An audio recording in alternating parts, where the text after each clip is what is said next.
the ECHL affiliate of the Pittsburgh Penguins. Bullseye! What a play! Juicy rebound, score! What a move and what a save! Up the right circle, shot it loose, and he scores! Give me 5, 4, 3, 2, 1. 5 straight wins for your Wheeling Nailers. Welcome to Wheeling Nailers Hockey. Let's go Nailers. Let's head to the broadcast booth for the call of tonight's game with the voice of the Nailers, TJ Abasella.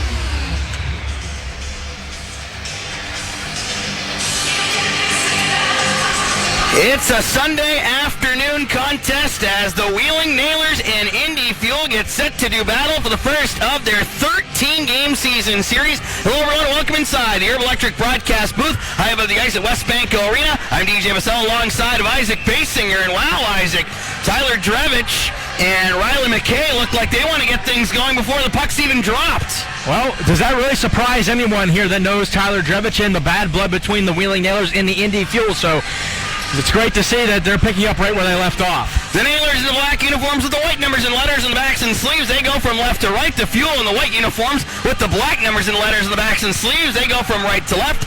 Flip-flop those directions if you're watching along on MeTV or Flow Hockey. Indy ices it off of the face-off, which I can't even believe that we got dropped the way those two were shuffling around. And whenever a couple back-and-forth cross-checks, Sousa puck was dropped as well. So something must have been said during warm-ups. I was down there, but I didn't really hear much from those two. The referee tonight is the same one we had last night. That is John Lintner. His linesmen are Austin Marsh and Chad Cullen. There are a lot of new officials this year. McPherson from the right point, skitters it around the backboards. Boomhauer had a goal and an assist last night. Pate to Drevich from inside, and Gillum slides over to make the save. Comes along the near boards, golfed out to center and out of play into the Indy bench by McKay, and 2 whistles in a span of 19 seconds. Well, we've had some games where there hasn't been a whistle for 6-some minutes, and now we have the 2 quick whistles, and Seamus Malone with a nice catch here on the bench for the Indy Fuel. Draw coming up to the left of Mitch Gillum. Had a 25-save shutout last Saturday against the Cincinnati Cyclones. Missed a lot of last year with Wichita due to injury. He is now in his 5th ECHL season. 2 years with the Railers and 2 years with the Thunder. And the other side of our Geico goaltending matchup is Alex Dorio, who is 3-3 in his career against the Fuel. Wow, what a start. Talk about threes. Icings, I guess, come in threes in 25 seconds. So back to the Indy zone we go. It's a Sunday, isn't it? But normally not the type of Sunday we're expecting, with it only being the Indy second game and the Nailers second game of the weekend. Right, it's not a 3-3. We'll have one of those next weekend instead. But the Nailers playing last night and today. The Fuel playing Friday night and today. Coming off different results as Wheeling fell 5-2 to Fort Wayne last night. Indy winning 6-3 Friday against the Heartlanders. Watling from long distance goes off of Cockrell, so Cockrell slots up tonight onto that top line with Watling and Alfaro. I guess they're trying to find anyone to plug and play. Alfaro near side. Now, normally that would be Jostling, but he's with AHL San Diego. Watling touches behind the net. Alfaro zooms it around the dasher. Collected by Matt Foley at the right point. His wrist shot goes winding wide of the goal. Watling to Alfaro. Had to kick it around in the slot. Pitches it to himself off the end boards. Turns in the right side circle. Looking for Cockrell on the doorstep. Wouldn't go. Watling turns. High slot wrister up over top of the goal as Gillum shook the mask just a bit to make sure he didn't get his head taken off. Malone starts up for the Fuel, slowly breezing his way to center, dumps it in, elbowed away by Dorio, and I thought that went into the netting, did you? 100% at the netting, considering the people right behind there all flinched. Yeah, Ty was ready to make a glove save back there, and eventually they found out on the ice that it was as well, so we get the stoppage of Buck 17 in, scoreless game in downtown Wheeling. Might have been wishful thinking there. A lot of quick whistles here early on. There might have been thinking, well, if the Nailers are going to be there to play, it might as well just keep it going. Draw coming up to Dorio's right. Want to welcome everybody in the broadcast today, listening on the Home for Nailers Hockey, Fox Sports AM 1400. Also on MeTV, part of WTOV9 and Flow Hockey. Those of you listening in Wheeling, in Indianapolis, and, well, wherever else on this globe you are, as it's all nation and worldwide. Sajin clips it ahead. Hossinger Dumps it in on the right side. Stopping and whipping behind his net was Gillum. Stevens checks it into the corner for former Indy forward Nick Hutchison, playing against his former team for the first time. Puck goes gliding wide in the net. Folks first one on it. Centers. Cuglietta looks for some support. Backhand pass denied by Sajin. Teixeira high in the zone. Folks one-timer. Stick save made by Dorio. Look out for Folks. He has goals in 3 straight. Tipped in by Hutchison, and we get the whistle as it must have gone off of a changing fuel player in front of the bench there. 2:01 in. Good first test there for Alex Dorio. That was a good sliding over to make that save, and as you mentioned, he got a guy that's hot on the other side shooting it, so sometimes those pucks might have a way of just going in. Taking his first shift in his pro career as we look down onto the ice, number 25 in the black and Vegas gold is Bobby Hampton, who played last year at Penn State. He and Folks were not teammates, as Folks was there 2 years ago. Even though the Nailers have 3 former Nittany Lions on their roster, Folks only played with one of them, and that's Stevens. Foley across his own zone for Adam Smith, 25 years and 1 day old today for Smitty, who had the birthday yesterday. Near circle. Ustaski was looking middle. That got broken up. And it's backhand floated in by McKay, looking to lead former Nailers Cedric Lacroix, who barrels in hard against Foley behind the net. And the Fuel were trying to play a little bit of a late call. Referee had to decide, and now everybody's going to come together, as I figured Lacroix might draw the ire of some of the Nailor players, as he did plenty last year. Yeah, it's something, that's just a player the Nailers do not like, just some of the antics he did towards the games. The big hit there, and a little bit of a late on the call, as you mentioned, but I think it definitely was the penalty call. So we'll get our first power play of the game, just 2 minutes and 38 seconds in. And it was fun. We've had a fun connection here with the two teams, as Casey McGaw is the new social media person for the Fuel, and she's good friends and former roommates with Alexa from our front office, and talking this morning and trying to see how spicy this game would get. I figured, well, Lacroix might get into it just a little bit, and, well, he sure does, just 2:28 in.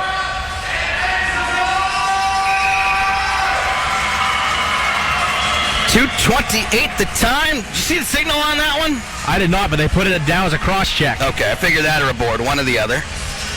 And the Nailers will plug in an AEP power play. They were 1 for 6 last night, which, not bad. One of the Angela Crawford EXP Realty keys the game today by Ryan Kuwabara was to make sure that they scored a power play goal.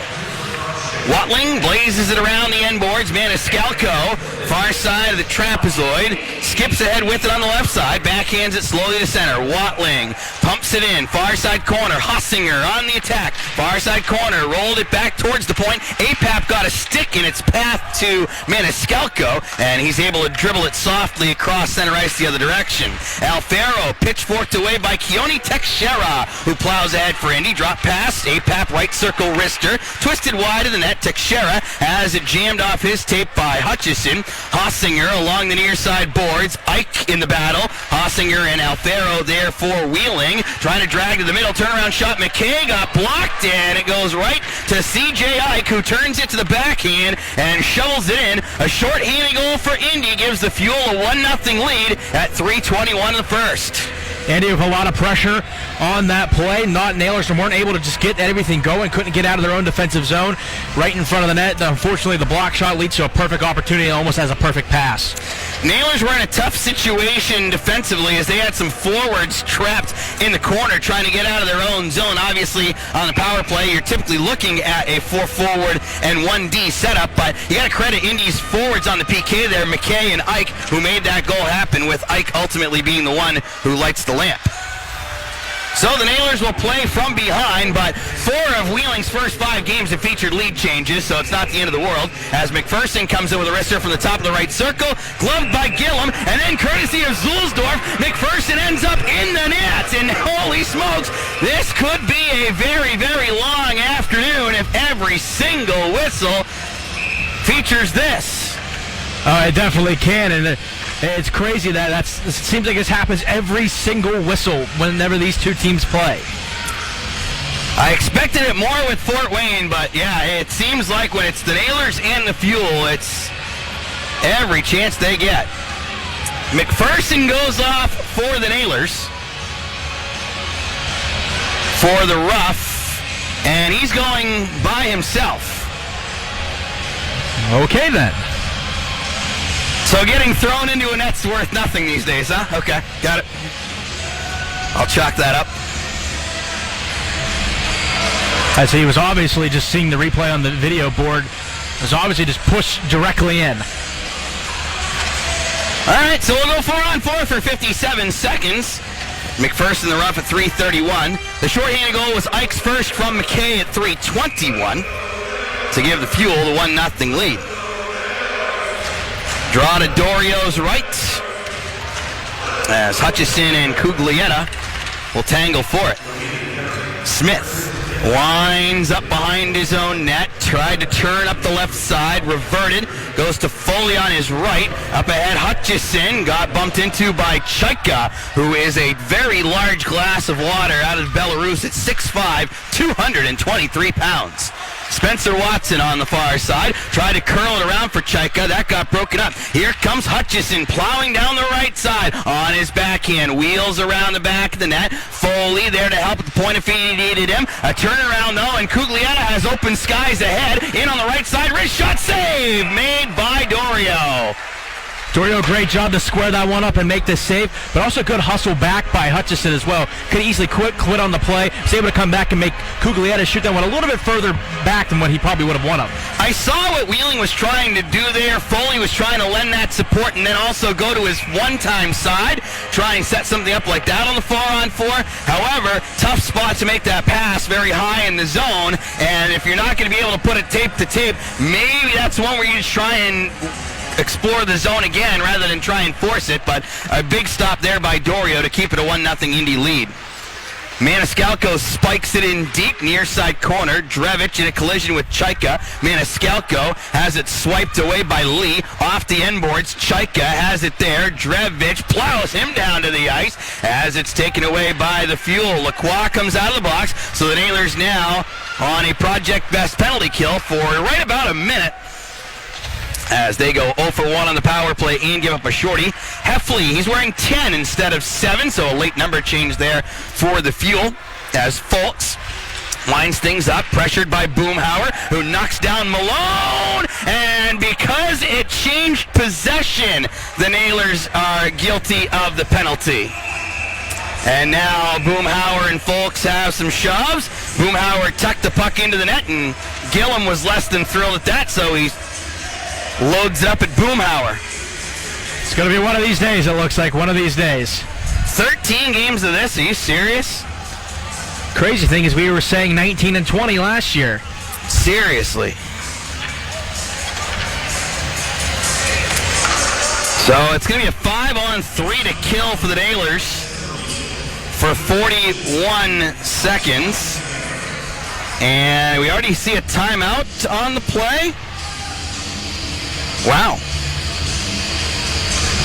Well, there's at least a conversation at the Wheeling bench with Derek Army, and yeah, I guess Indy's called a timeout, figuring 5-on-3 early on. If they can slam the gas pedal down, why not? Well, you really come to think of it as well, they're rested. The Nailers had to play last night. 5-on-3, you score at least once or possibly twice.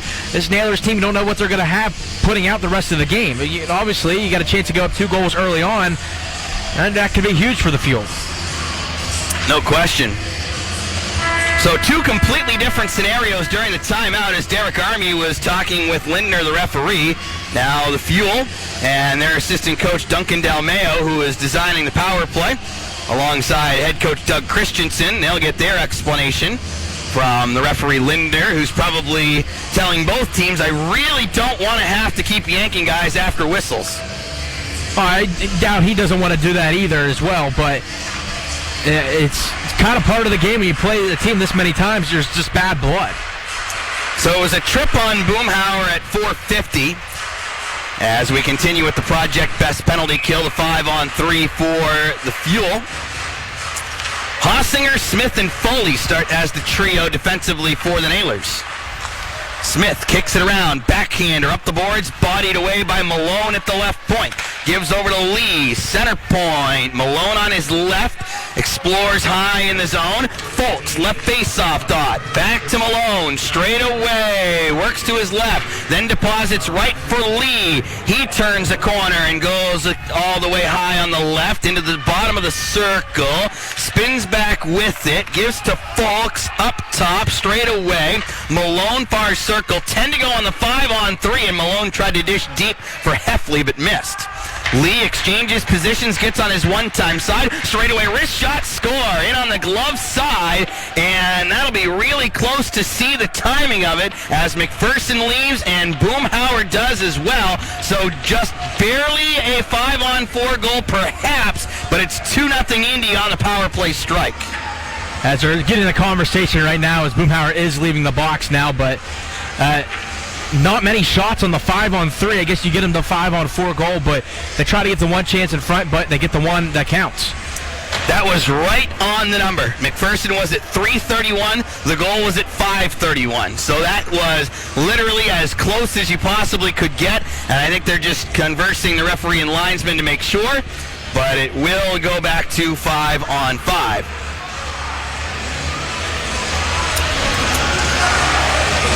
Drevich asking McKay if he wants one now. With the Nailers down 2-0. Either that or he's just going to stick him and stick him and stick him until there's no other option. Maniscalco near side. He braces for the shove from Lacroix. Lacroix and Drevich now coming nose to nose. Maniscalco and McKay were chatting as well. Pare goes over and has a chat with Lacroix as well.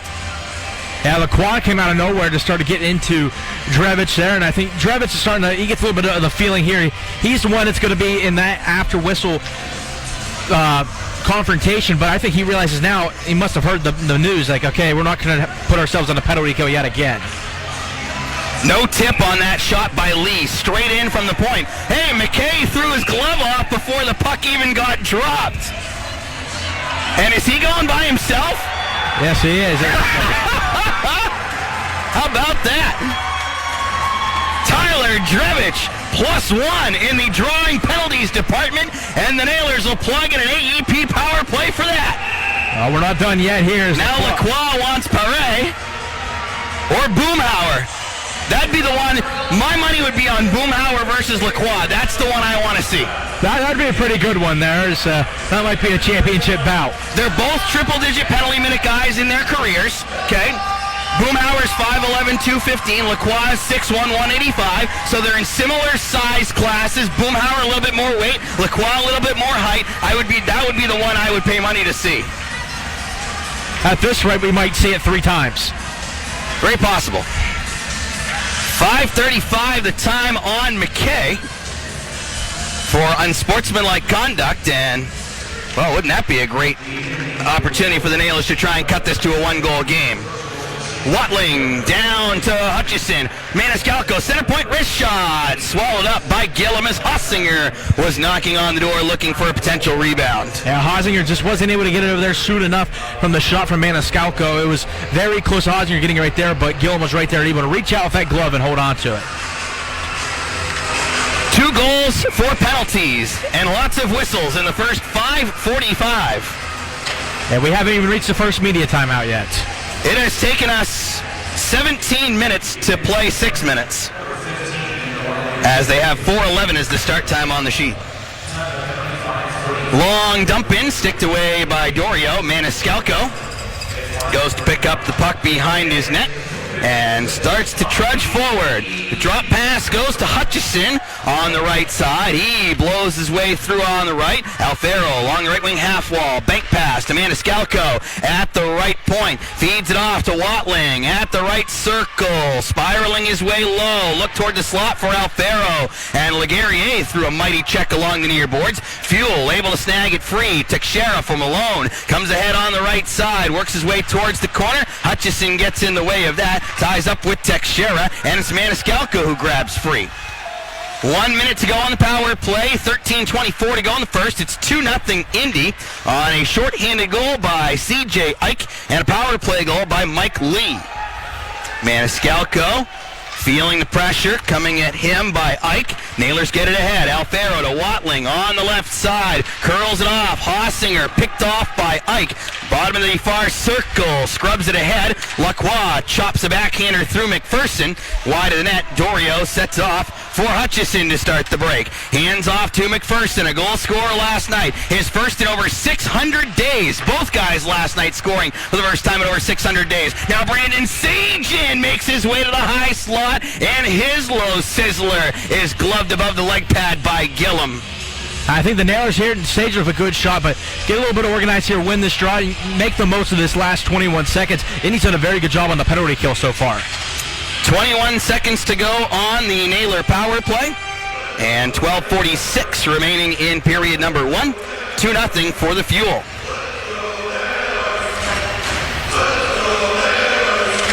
Pare on the draw with APAP. It goes to Indy. Lee smashed into by Hampton. Far side corner, and it's rocketed all the way down by Malone.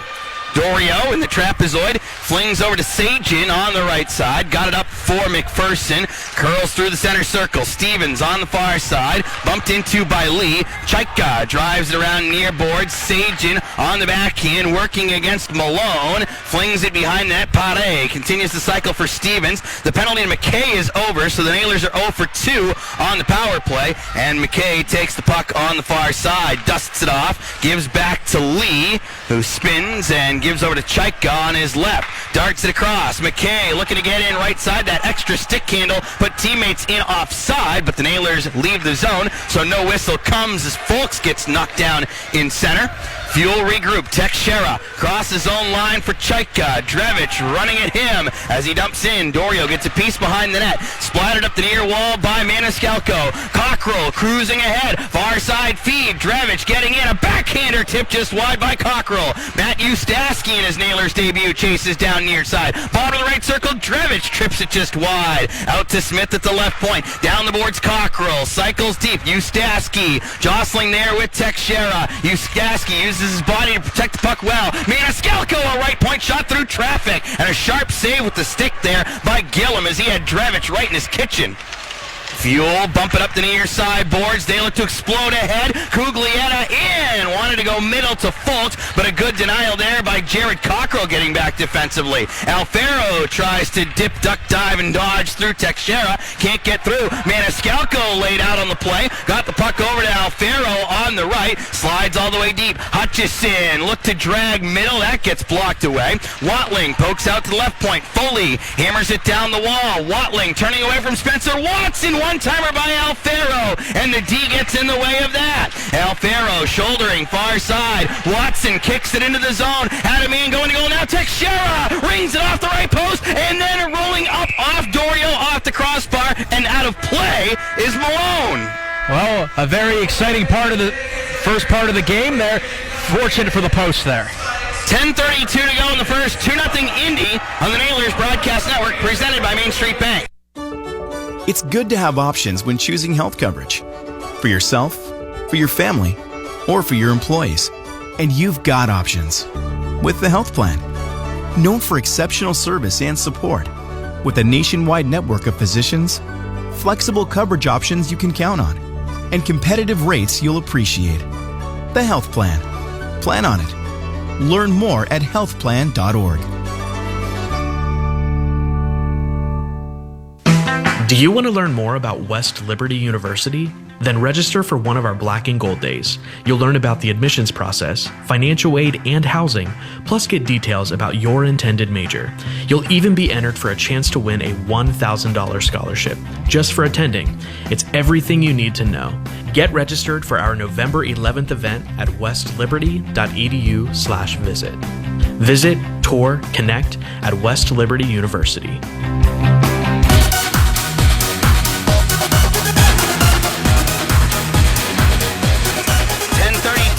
To go in the first. 2-0 Indy in the lead. On a shorthanded goal by C.J. Ike and a power play goal by Mike Lee. Tyler Drevitz was trying to get the momentum changed for the Nailers by getting into the fight, but ultimately drew a penalty, which was, I would also give in that same category of an attempt to swing the momentum as well, but unfortunately the Nailers have not had the special team success they've been looking for as Lacroix gloves down, but Heffley was in offside. Yes, you have to think drawing the penalty for Drevitz was absolutely huge. I mean, he was willing to take himself off the ice for 5 minutes, but you'll take the power play any day of the week. But that's unfortunate. Indy's penalty kill looked very good. And then that last one, Nailers didn't seem like they were comfortable at all. McKay, who was the target, spent a good chunk of time in the American Hockey League last year, got double-digit games with the Rockford Ice Hogs. They have a couple of guys in that category who saw a good amount of AHL time last season. Him and Yetman's out of the lineup today, but Yetman had a 4-point game on Friday against Iowa. Nailers better be careful in their own zone. They give it away up the middle. Near point, rather. Schneider shuffles the deck in behind the goal. McKay braces for the check from Sagen, who pushes him into the WTOV 9-dasher. Kicked around, far side. They look to load middle for Lacroix. That was Foreman on the pass. Got blocked. Hutchison quickly did it away. Drop pass. Hossinger. Return feed. Hutchison in right side. Gillum with the awkward save as he was going laterally across his crease from glove side to blocker side. And a whistle means everybody's going to get together and have a few words. Apparently they all came together to figure out what they're going to get Spike for his birthday. Came together. That's what it was. They haven't had the conclusion yet what they want to get him. I heard Candlesticks is a good thing. 26 today for Spike? I believe so. T-Bird was 4, and then Spike for the next 26. You got the West Liberty Hilltopper down there. Now, what's that? This is the one you and I were trying to figure out before the game. They said it during the time. It's the Eastern Gateway Gator. Okay, perfect. I didn't know what the Gator was. I didn't think we were able to get Swampy from the Florida Everblades all the way up here for this one. That would have been impressive. Talk about a true friend. Yeah, no kidding. Far side, Folks gives it to the middle of the ice. Schneider turned over in center. Stevens kicking around at his own blue line. I didn't see anything off the Indy Fuel bus from Nitro today. That's kind of a bummer. That's their mascot, a big red dragon. A centering pass to Drevitz from Pate. And a squeeze of the right arm by Gillum to make the stop. That's a great scoring chance there for Drevitz. Just Gillum's able to step up and hold on for dear life. Both these goaltenders have had very mixed successes against the teams, where Dorio split even down the middle, 3-3. The Nailers have faced Gillum 6 times, all with Worcester, and again, the split results where he's won 3 and Wheeling has won 3. Draws to his left. One of Gillum's defeats was a 1-0 shootout loss here. That's quite unfortunate. Yeah, but you know what? He still gets credit for the shutout in that department. Smith up the far side boards. Alfaro for Hutchison. Winds it all the way deep. Gillum stopping behind the net. Takes a Banco bounce out of the corner. Now Stevens, a right circle shot and a right pad save made by Gillum. Chipped out to center on the far side by Spencer Watson. And Smith goes to regroup in his own zone. Gillum was in Worcester for a time when Derek Army was the assistant coach. Puck gets launched all the way down and Watling can't quite win the foot race on against Lee. And it's icing on the Nailers. I believe one of the linesmen started to wave it off, and the other one overruled him right away. So I think you saw the Nailers. I think you saw Watling starting to go and think, it's got waved off, and he still had to get on his horse after, and it made him just barely lose that race. 8:45 left to go in the first. It's 2-0 Indy in the lead as the Nailers finish up this quick 2-game weekend at home. 2 more home games next weekend. Same story, Saturday and Sunday. You can just see it on the graphic too. Beautiful. Saturday against the Cincinnati Cyclones, Military Appreciation Night, brought to you by It's About the Warrior Foundation, specialty jerseys. And then Sunday against Fort Wayne with a post-game skate with the even numbers and Pajama Day. Get your tickets at WheelingNailers.com. Laguerriere for the far side pass as Heffley carried it in deep. shoulder to shoulder with his opposite number, Stevens. Picked out of the pile. Heffley had Lacroix going to the top of the crease. Far side corner. Lacroix up to the far point for Teixeira. Off the window pane. Far side. It clicks down to McKay. He twirls high on the right, making his way now towards the left. In at the circle. Gives it all the way across to Lacroix. Now has Teixeira jumping up deep. Lacroix tries the shot, but that got blocked. And all the way back in to Indy territory where Laguerriere makes the play. Lacroix on the left. Got the feed from Teixeira. Feeds it back to him and then tried to bowl over Watling as he looked carried ahead. Hampton back the other direction for Ustaski. A left side shot and a stick save made by Gillum. Gloved around in center by Maniscalco. Backs it up to a safe area. Foley had the puck bouncing on him. Able to get it just softly enough, but out to center. Far side Hampton for Maniscalco. The long reach for the bump in. Gillum rifles it around the backboards. Ike, the opening goal scorer, looks to go to the middle of the ice. Ustaski backs it off to Foley on the right side. He gets it in. Hampton hard on the attack. Goes after it around the back wall. Zulsdorf punished into the corner boards. Fetched out by Cuglietta to the middle of the ice. Fuel wanted to rush ahead, and Folks breaks down right side. Smith gets back very well to defend him and forced to play awry. Near side circle. Smith snags, trucks it behind his goal. Spears it around the far side boards, and then Cockrell with the push out to center. 6:52 left to go in the first. 2-0 Indy. Malone carries in. Right side. 2-on-1. He takes the hit, or the hits plural, from Hossinger and Stevens. I wonder if they count it for two. I wonder if they're like it is in football where they give him a half. Oh, yeah, I didn't think about that. Good idea. Sajin on the right side. APAP puts the pressure on him in front of the Wheeling bench, led by head coach Derek Army and assistant coach Ryan Kuwabara. Kui's Movember stash is coming in nicely, by the way. Hutchison on the right side, drop pass, Sajin looked to go middle, APAP got in the way, and flings out to center. Nailers out shooting the Fuel 11-6. They outshoot pretty much everybody right now. Sajin comes in on the left side, wrister blocked and out of play. And that's a positive sign considering last season it felt like the Nailers were being outshot every single game, but they trail 2-0 at the moment, so they wonder how the quality of shots are coming. 6:08 to go, period number 1, 2-0 for the Fuel. These two teams will see each other in a couple of weeks at Indiana Farmers Coliseum on November 19th. A lot of Fort Wayne early on. There's a fair amount of Cincinnati early on also. We have to wait a lot to see Kalamazoo. Toledo next Friday, too. They're out to a 5-1 start, so we'll go to Huntington Center where they had 84-01 last night. That's a large crowd. That's sellout plus standing room there. Maniscalco, good swipe in center, led it ahead. Pare coming in, left side wrist shot, denied there by Lacroix. Far side, he's ran in too hard by Boomhauer. Boomhauer took an extra couple of steps there and really slammed that gas pedal. Pare carried into the corner boards by Lacroix. Thrown off the near side glass by McKay, and Maniscalco winds things up in his own end. Bounces off the far side boards. Pare got it in. Maniscalco, left side drop pass. Drevich, wrister, left toe save made by Gillum. Well, one of the toes. He's got 5 of them on that foot. Smith across the center ice area through the 30th season logo for the Nailers. They were the alternates last night as Alfaro sprayed it in deep. Cockrell lays the boom on his man near side. That was Ike, and then it's thrusted in by Smith. Comes around near side boards. Ike tips it around. Folks tried to swing it through. Cuglietta steps onto it. Left side shot. Maybe getting a piece of it with the right arm. The glove side arm was Dorio. Stevens carries his man into the far boards. They jam for it along the wall as it's a party of 5 in the far side boards. Maybe 6 now as Ike comes and wants to have a turn.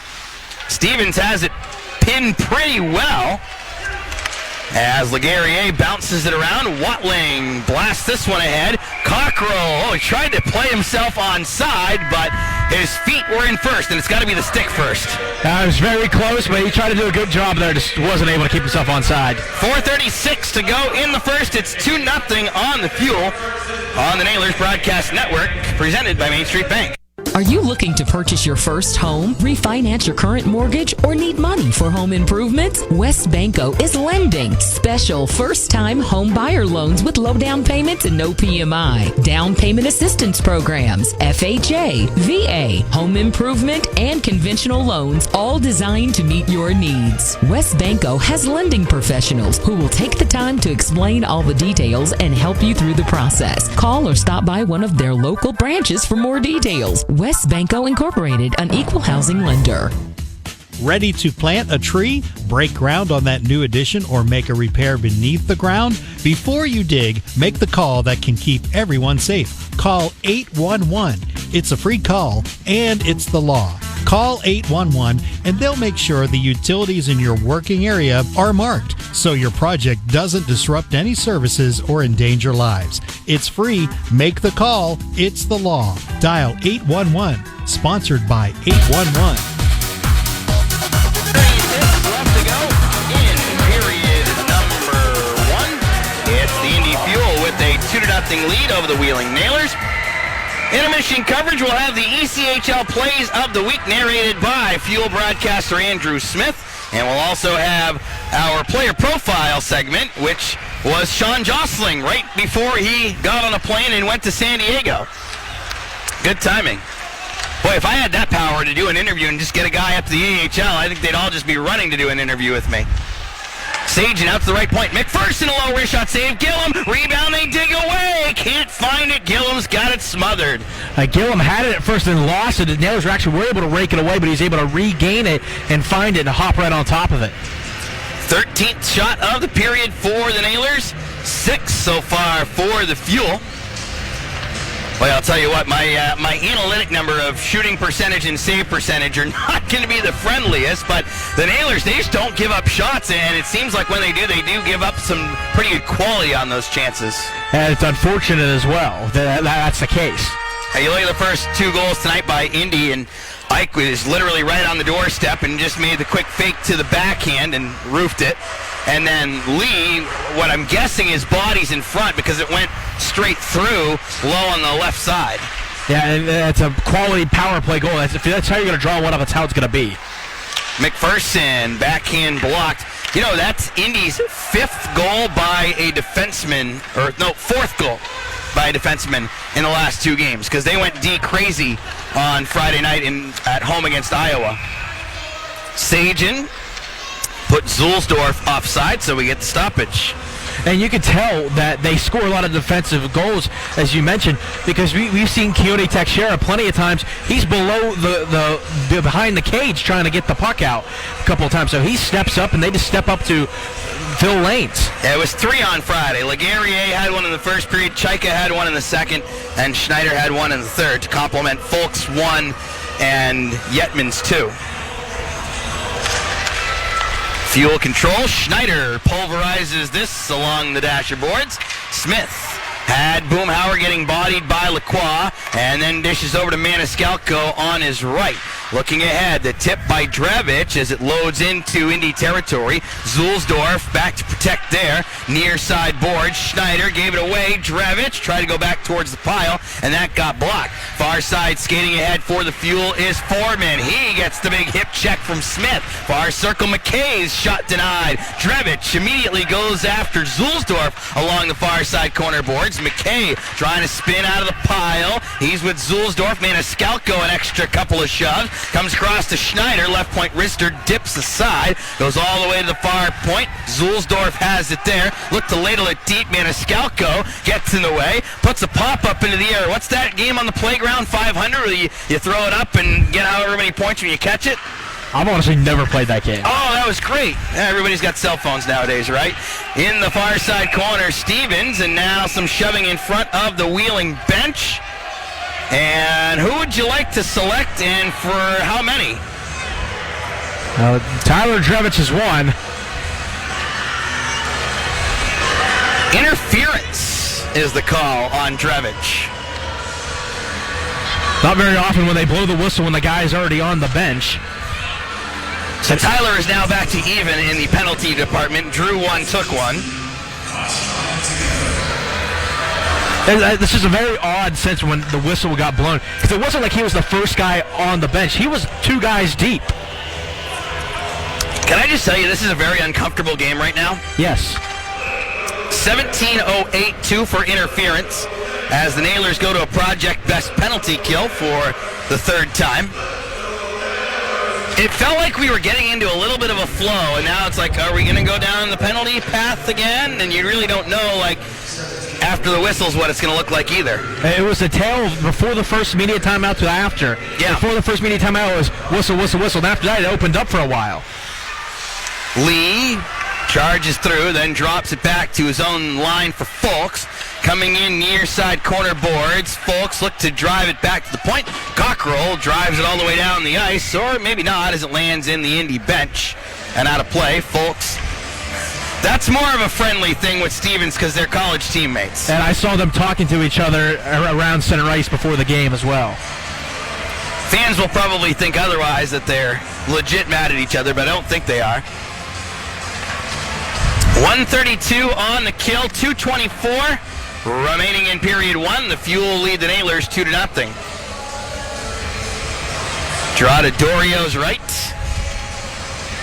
Hossinger and Cuglietta tied up. Oh, Nailers almost had the possession. Now Spencer Watson wants to climb the ladder, but his shot goes up over top of the net. Cuglietta to the near side corner. Lacroix races for the check from Foley. Foreman works his way through Smith, but Adam takes him all the way to the far side corner. Boards, and the hard work leads to a wheeling clear.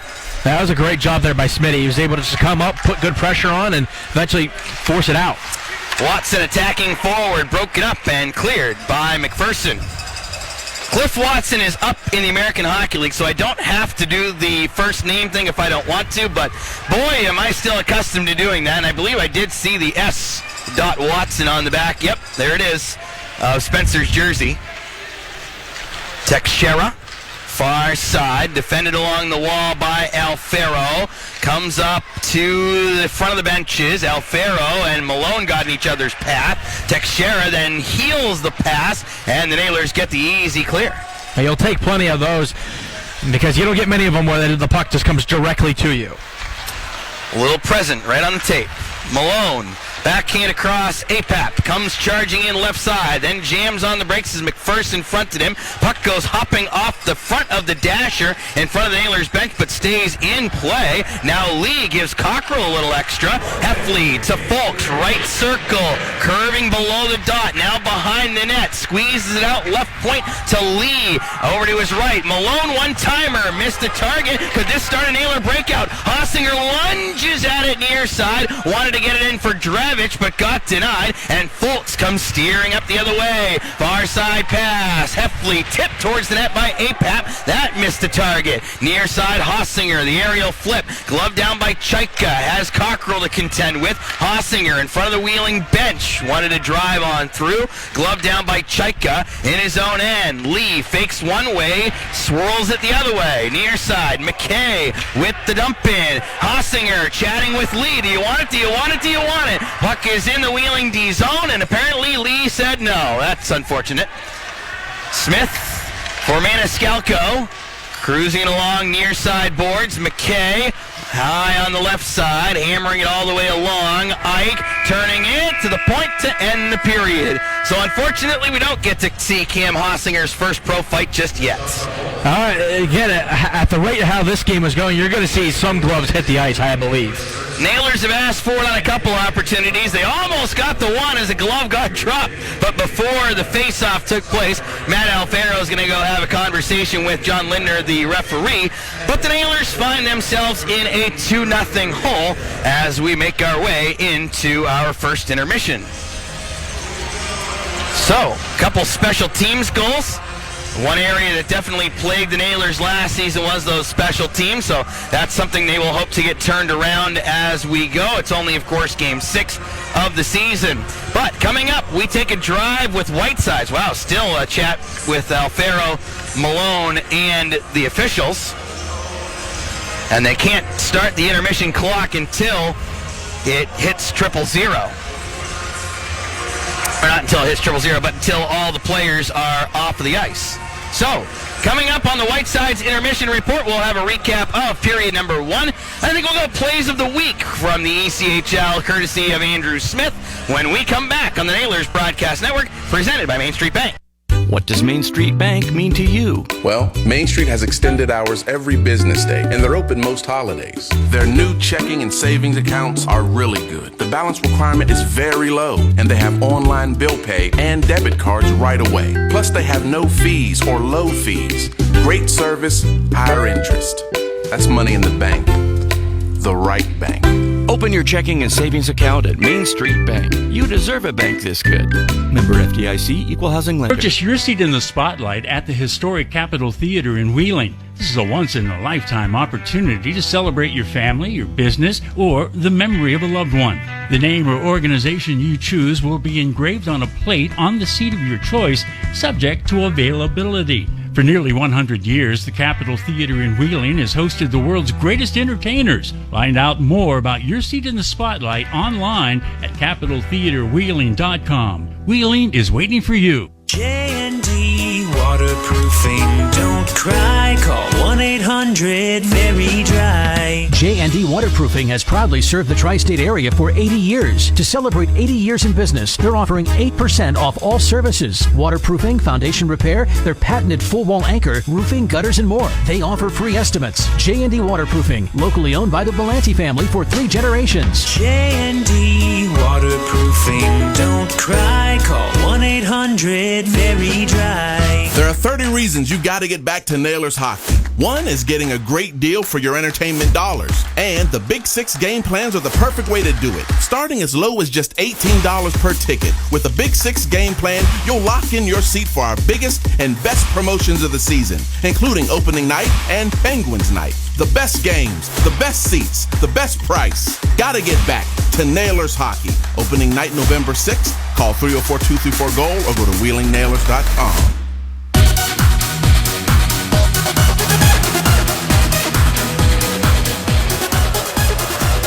Welcome into intermission coverage, brought to you by White Spanko. Played one period between the Nailers and the Indy Fuel. DJ Abasella alongside of Isaac Basinger. Our score is 2-0 in favor of Indy at the end of 20 minutes. And as I said during that period, Isaac, kind of an uncomfortable period to watch to an extent. Yeah, it was very like, okay, we're going to see the pushing and shoving after the whistles, but then all of a sudden it just opened up for a while. Like, okay, we got it out of our system, we're good, and then towards on the road trip, not quite that extent, but definitely a little bit of that feel to it.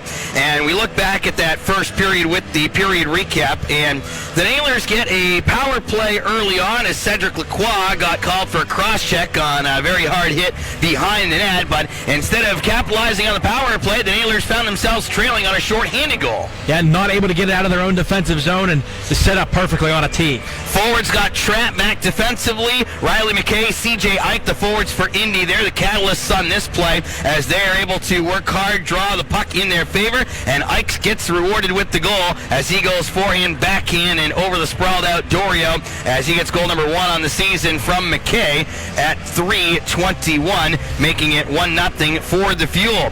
Then the Nailers get called for back-to-back penalties. McPherson for a rough, which that's questionable, and then Boomhauer with the trip because the possession changed. Not that I'm trying to excuse Wheeling's work getting penalties, but obviously not the greatest scenario there. Had to kill a 5-on-3, and boy, were they lucky that that clock made sure to tick its way to 29 instead of being still on 30. Yes, because right at the end of the McPherson penalty, Mike Lee's able to find the puck and put it in the back of the net. A seeing eye wrist shot from the center point by Lee goes low on the left side. First of the year for him. Folks and Malone the assist at 5:31. Kind of hoping there was bodies in front on that one. Yeah, I do too, because you'd like to see Dorio possibly make that save if he was able to see it. But from what we've seen on other power plays so far, they'd put at least 1 or 2 bodies in front of the net. The Nailers drew a power play just 4 seconds after the goal as Tyler Drevich was going to try and get Riley McKay into a fight. McKay took one glove off, and that was enough to earn him the unsportsmanlike. Yeah, it was like almost Drevich gave him the fake out. He was like, you don't want to fight me, fine. And almost like they both faked like they were going to drop him. McKay dropped his and looked over, and Drevich was sitting there chilling on the bench.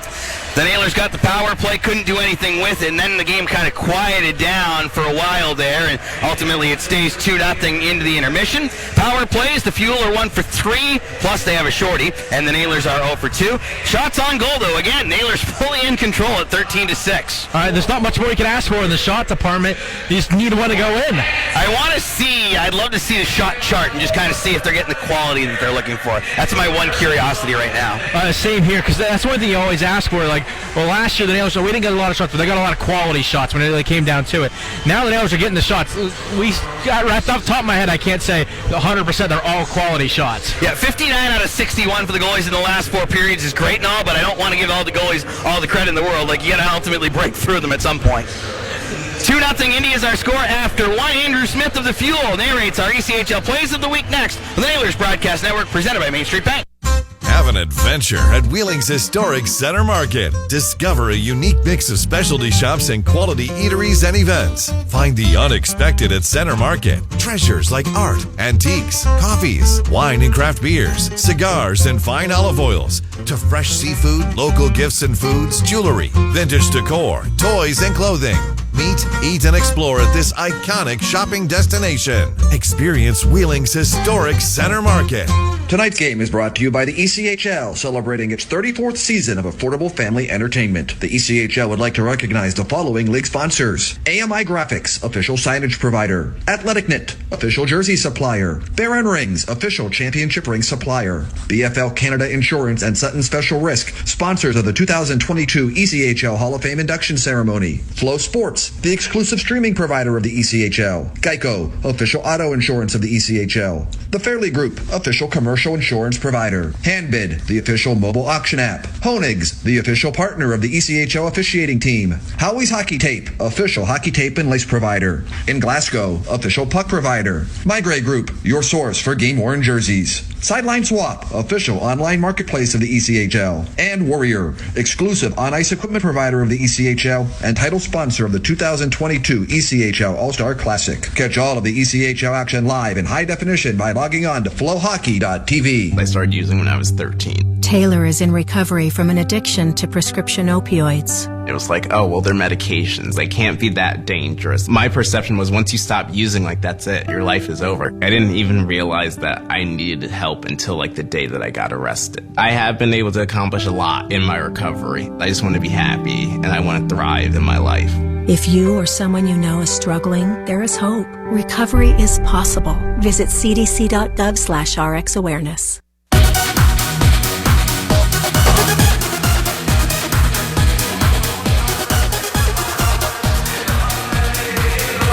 ECHL fans, and welcome to another trip around North America's premier AA Hockey League with the ECHL Plays of the Week.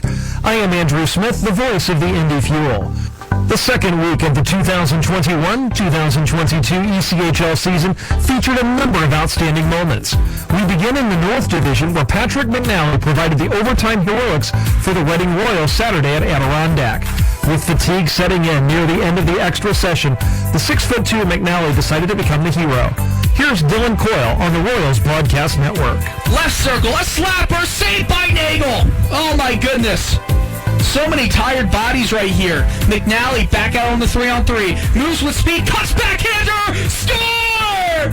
McNally! Call him McDavid, because that was a beauty! The Royals win it in overtime! The Royals then traveled to Maine on Sunday, where the host Mariners were hungry not just for candy, but for goals on Halloween after they had been shut out the night before. Already leading 2-0 in the first period, the Mariners converted on the power play for the second time in the frame when Justin Brazo finished off a nice passing play for his first goal in a Mariners uniform. Master back up to Martin. He fakes the shot, gives it back to Zordagosic across to the left side. The Bears in front, they score! There it is, Justin Brazo, a tap-in right on top of the goal crease. Great puck movement by the Mariners. They're 2 for 2 on the power play, and they lead 3-0. That was Michael Keeley on the Mariners Broadcast Network. Maine went on to hand Reading its first regulation loss of the season by a 4-1 score. Moving south, the Atlanta Gladiators won their home opener 5-4 over Orlando last Friday.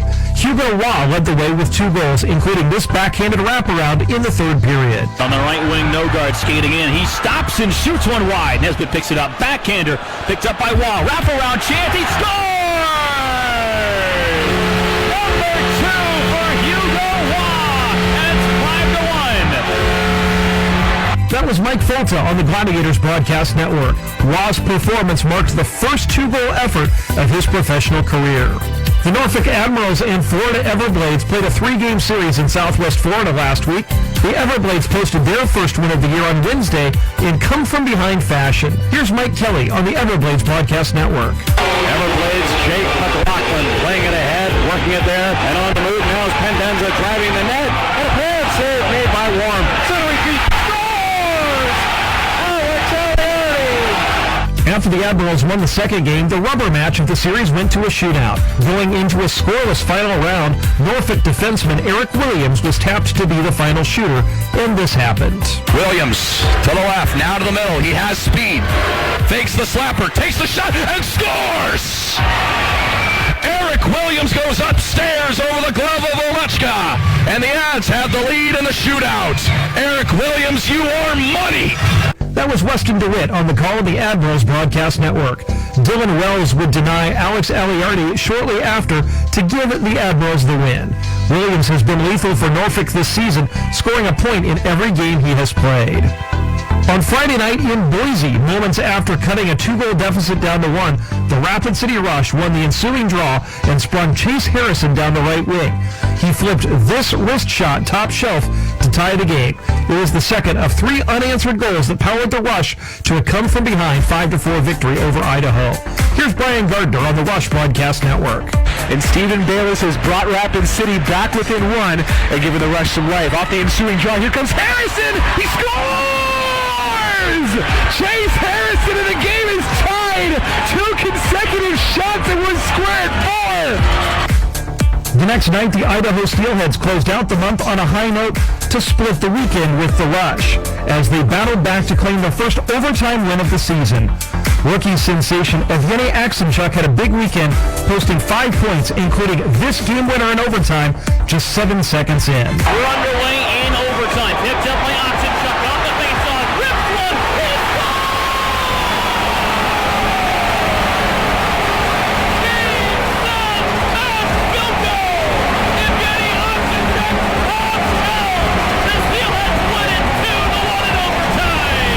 That's Colin Shook on the call on 1350 KTIK. That was the fastest overtime winner in Steelheads ECHL history and the 3rd fastest in league history. One of the ECHL's 2 newest teams, the Iowa Heartlanders, hosted 3 games last week at Extreme Arena, allowing the fans in Coralville to continue to get to know the newcomers on this team's inaugural roster. Forward Jack Billings has quickly become one of those fan favorites, converting this brilliant strike to get the Landers a point against Wheeling. Broken up, and it's out of the zone for the Heartlanders. Here they come, 2-on-1. They have an angle looking net front. Billings backhand. He scores! From Gravel, that line's on fire. 2-1 Iowa. 13:45 to go in the second. They convert the mistake. The rookie Billings has 3 goals, which is tied for the team lead entering the week. That was David Fine on the call of the Iowa Heartlanders Broadcast Network. The Cincinnati Cyclones' Louis Caparuso returned to the ECHL for the first time after a 7-season absence. And he made an immediate impact by scoring this goal against the Kalamazoo Wings last Friday night.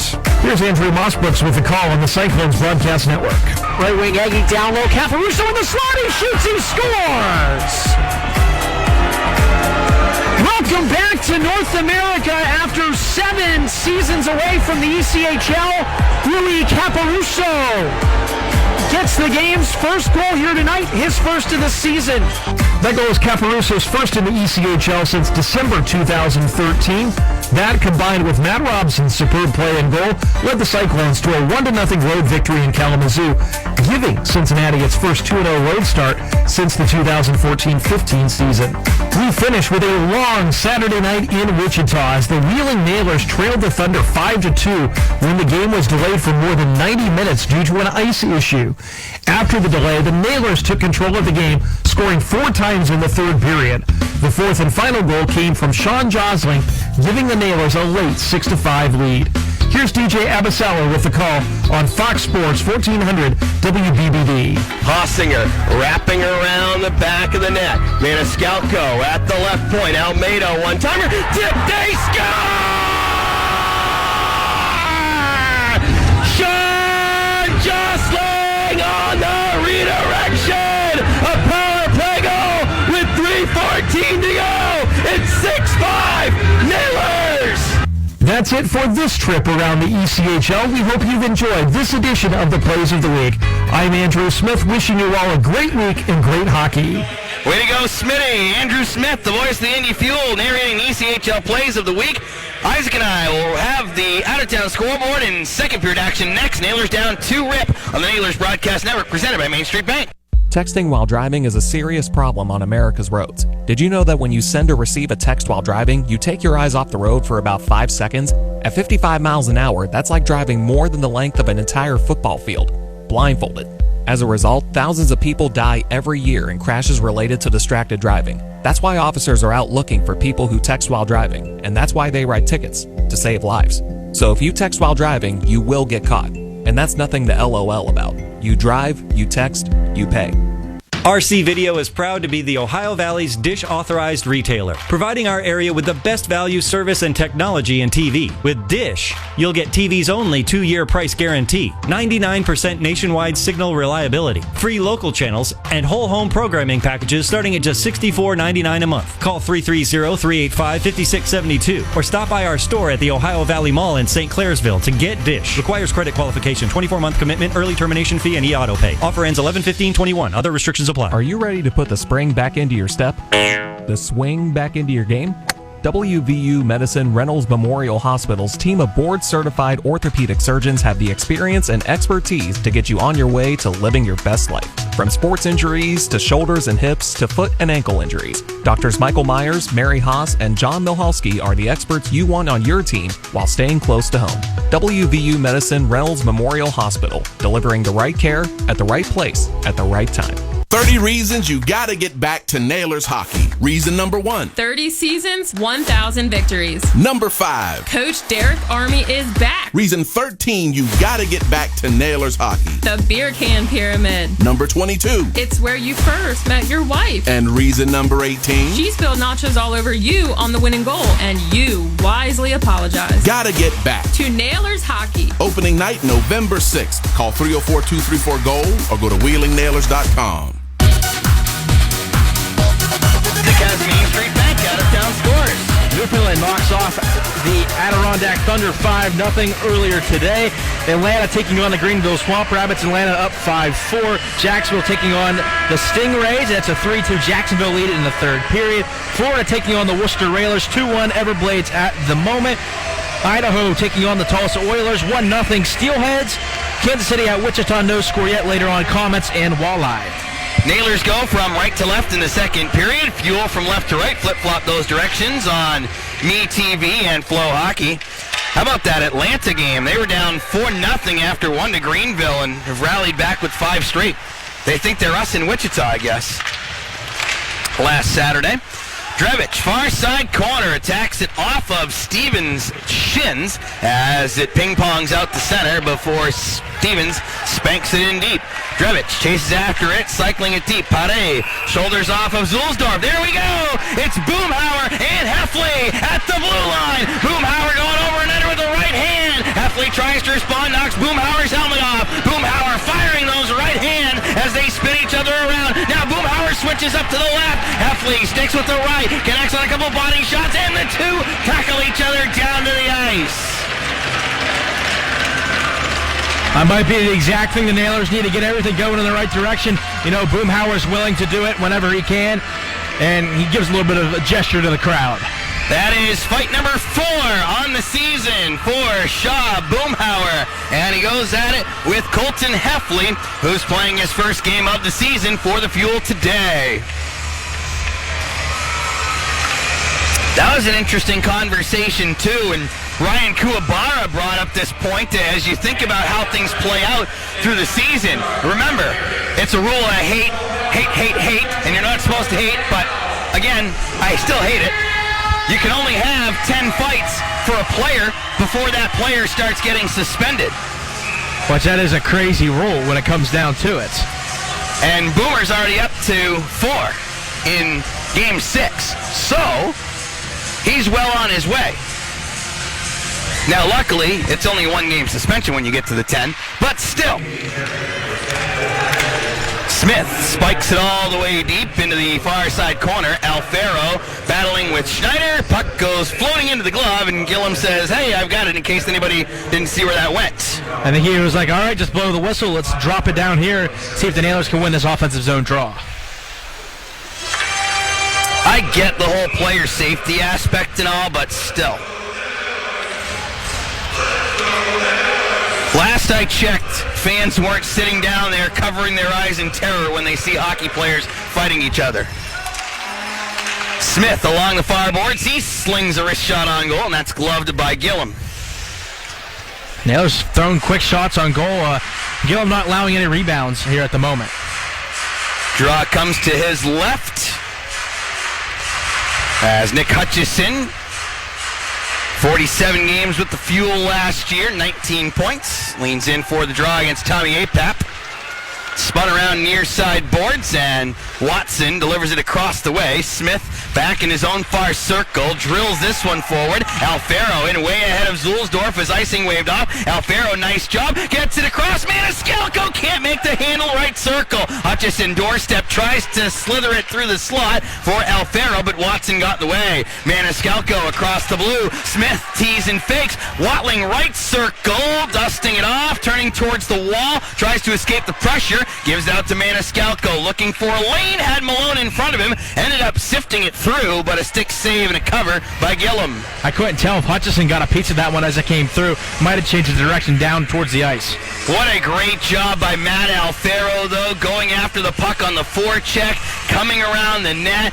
Couldn't quite get that puck to settle for Maniscalco. That could have been 2-1 right there. That was a grade A scoring chance. It was a great job there by all those guys. As you mentioned, first off, with Alfaro getting in and Maniscalco going to the net. Draw to Gillum's left as Hossinger will lead in for the draw against Cuglietta. Fuel control behind their net. Chaika slips a backhand up the middle, denied by Sajin, who rattles it in deep. Hossinger looks to center, paddled down by Gillum. Foley, top of the left circle, fires, and it goes up over the glass and into the netting, out of play. Right idea there by Foles, just trying to fire it with bodies in front. I believe that counted at least 2 or possibly a third Nailer going to the net. 1:36 has been played in our second period. 2-0 for the Fuel. Feel free to send us a tweet, as Lotimus Communications allows us to communicate with you and vice versa, at Deej_HockeyPXP. That's DEJ_HockeyPXP, and I_Basinger. Foley at the left point, walks in, wrister, blocked in front. Cockrell tried to roll in a backhander. That got denied. As coming ahead is Foreman on the right side, working his way towards the corner. Dinks it around. Sajin, far side backhander, rolled up the wall. Lee takes the shot, had it blocked. Near side boards. Foreman through the pile of bodies and all the way to the far boards.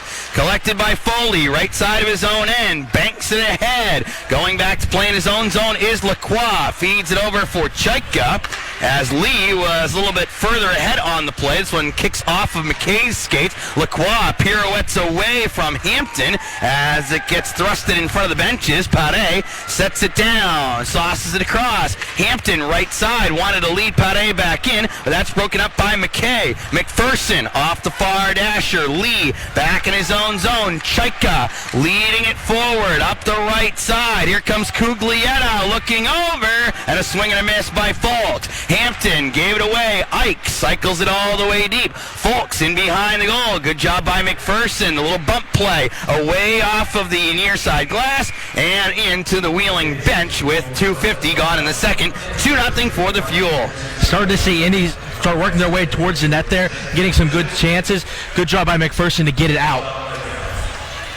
Draw will go back into the Wheeling defensive zone. To the left of third-year pro Alex Dorio under the NHL contract with the Pittsburgh Penguins. The final year of his entry-level contract. Watling dips it up the near side wall. Drevich cranks it over far side. Stevens hammers it all the way deep. Teixeira spinning away from Alfaro as it's wedged from the trapezoid up out of play, and it is being signaled for delay of game against the Fuel, which would be on Keone Teixeira. And Nailers will take it there. It looked like the Fuel might have had a better chance of getting out, but it's trying to get a pass, and Nailers will take the power play. This would be a big time for them to come back and get one on the board. Delay of game for Teixeira at 3:09. Nailers plug in an AEP power play for the third time tonight.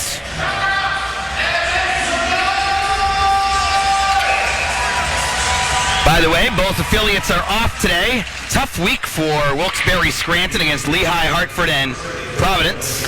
Watling across the line. Maniscalco tried to tee one up, blocked by Malone, and cleared. And then Pittsburgh finished up its 8-game homestand last night with a shootout loss to the Minnesota Wild. Watling ahead for Alfaro. Hossinger drills it across, looking for Hutchison. Goes spilling off of Malone to Maniscalco. Scrubbed hard around the backboards. Hossinger gave it a look. Watling steps up on the right side. Handles it outside the circle. Feeding up top. Hutchison back to Watling. Now into the circle. Hutchison straight away. Watling, right circle. Wrist shot. Slithered it wide. Around the near boards, Maniscalco snags. Into the circle, Hutchison. Working his way to the line. Back up to Maniscalco. Watling, right circle wrister. Booted away by Schneider. Chopped up the wall and out by Malone. The Nailers keep trying to get it to Patrick Watling on that one-timer. Seems like he just can't be able to get it in a perfect spot to fire it home. Dorio leaves it off for Maniscalco, who starts it ahead with less than a minute to go on this power play and 15:40 to go in the second. 2-0 Indy in the lead. Laguerriere all the way down from the far side, and now McKay is going to put some pressure on Dorio, who has to swash it over far side for Patrick Watling. Where's the A when the team is at home? Adam Smith has that A on the road as curling in his Hossinger backhand feed across the way. Alfaro bumps it back to Hutchison. Watling skittered it through a couple of teammates and out to center. Alfaro has the full-time A and McPherson the full-time C. Hossinger and Laguerriere ride hard into the end boards. Alfaro tries to cut it up the wall. McPherson helps him out, takes the shot, blocked by Laguerriere. Steams the pass ahead for McKay. He comes rumbling in, left side, turns to his backhand, got the shot off, and a left skate save made by Dorio. That does it for the Teixeira penalty as the Nailers drop to 0 for 3 on the power play. Hustling ahead is Felix Pade. Had his first pro point with an assist last night. Goes with the dump and chase, and then try to drop it back to the line, and Sajin was changing, so a very frustrated Nailer bunch right now. Apap crunched into the corner boards by Smith, ragged away. Skating ahead is Pade. Drevich has to help him out from behind, spinning out of his own end. On the left side, Drevich gets some speed, motors in deep. Lee from behind the net. Drevich, good job to flick it away from him. Back to Foley at the right point. Wrister sails wide through traffic. Now Smith steps into a blast. That goes off a leg. Foley jams all the way around. Drevich waits for the carom. Left wing half wall. ball. Spikes behind the net. Rolls on Pare. Hampton goes to try and help out. Hampton out of the corner. Rolled up the wall. Foley clogs up with Watson. Smith on the backhand. Rolled it to the far side circle. Hampton jumped it across. Near side boards. Ustaski trying to get body position. The Nailers have kept it in the zone for quite a while, but not much coming out of it. Now the Fuel, maybe a 2-on-1. APAP right side. Tried to split the wickets, but a stick save made by Dorio. The Nailers kept it in their own offensive zone, but never really had possession of it the whole time. But Dorio with a good save on the other end. 6:28 gone in the second. It's 2-0 for the Fuel on the Nailers Broadcast Network, presented by Main Street Bank. Do you want to learn more about West Liberty University? Then register for one of our Black and Gold Days. You'll learn about the admissions process, financial aid, and housing, plus get details about your intended major. You'll even be entered for a chance to win a $1,000 scholarship just for attending. It's everything you need to know. Get registered for our November 11th event at westliberty.edu/visit. Visit, tour, connect at West Liberty University. The Appliance Connection, your local and trusted appliance experts, have been serving and supporting your community for over 20 years. Our knowledgeable staff has the answers to help with all your appliance needs. Not only do we carry new and used appliances, but we're also the only GE scratch and dent dealer in the Valley, lending an option for every budget. We have certified parts, professional service techs, extended warranties, rebates, and financing for those who qualify. When you're in the market for appliances, shop smart, shop local, shop the Appliance Connection. Jefferson Avenue in Moundsville. It's right up the road.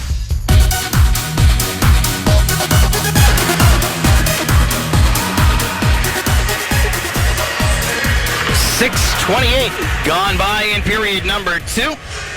And the Nailers trail the Indy Fuel 2-0. DJ Avicella, Isaac Basinger from the Herb Electric broadcast booth. Join us Tuesday at the 19th hole for another exciting edition of the Wheeling Nailers Power Hour from 6 to 7. And everything has been fixed in the restaurant, so you will be able to hear the show live as Brandon Sajan and Felix Pade will be our guests. I like having the players pick who we should do on each successive show. Oh, because they can't tell each other no. Yes, exactly. Pressure's on. And I think they kind of know what pairings could be fun, too. Even though I'm around him a lot more this year. Ike chugs ahead, right side, look to sling it over for Teixeira. That got broken up. Maniscalco, far side corner, sauces it ahead. Getting a stick on that briefly was Cuglietta. Then a break up by Laguerriere in center. Here comes Foltz, busting down. Left side, goes to the forehand, takes the shot. And a stick save made by Dorio. Near side corner, Foltz looked to go middle. Rolled up by Ustaski, then chops it from Zulsdorf. One hand willing it ahead was Maniscalco briefly. And then Hossinger off of the glass. Schneider blistered ahead. Here comes Foltz in on the left side. Carried to the wall by Maniscalco. Flown in behind the goal. McPherson bodies with Lacroix. Near circle McKay's shot denied by Hutchison. And steaming ahead is Watling for McPherson on his right. Dillon gets a step, gets a shot, and a pad save made by Gillum. Hutchison crashes in hard and knocks into Gillum and knocks the net off. And the referee says it's going out to center. Nick says, come on! He shoved me into the goalie. He wanted it to stay in. Well, obviously that's the case there, but I don't think anyone on the ice has been real happy with the man with the orange stripes on his shirt. Naylor saw him last night in the game against the Fort Wayne Comets. And they get a chance to see him again tonight. I am excited. We haven't seen him yet, but when we eventually get to see Kyle Bushy as a linesman, because Kyle was a Nailers player my first year here. Oh, talk about how full world the world comes around. That was the 2011-2012 season. That looked like a very painful face-off for Matt Alfaro against Seti Lacroix as Matt came up shaking his left wrist. Alfaro swoops behind the goal, comes up on the far side, looking across, sticked out of the air. Stick was above an Indy shoulder and touched up next by the Fuel, so the face-off will come back in their own end. McPherson tried to play it, but the puck had such a weird hopping on it, wasn't able to get it, and then it landed right into a Fuel stick. 11:47 left to go in period number 2. 2-0 lead for the Fuel. Is it me, or since Indy killed the Teixeira penalty, the Wheeling chances have kind of been fewer and far between here in this second period. I would agree with that. They put the pressure on, just haven't been able to get shots to hit the net. That makes sense. Chaika around the far boards. Boomhauer giving chase. Bounces around in the circle. Pade to Travis on the doorstep. Score!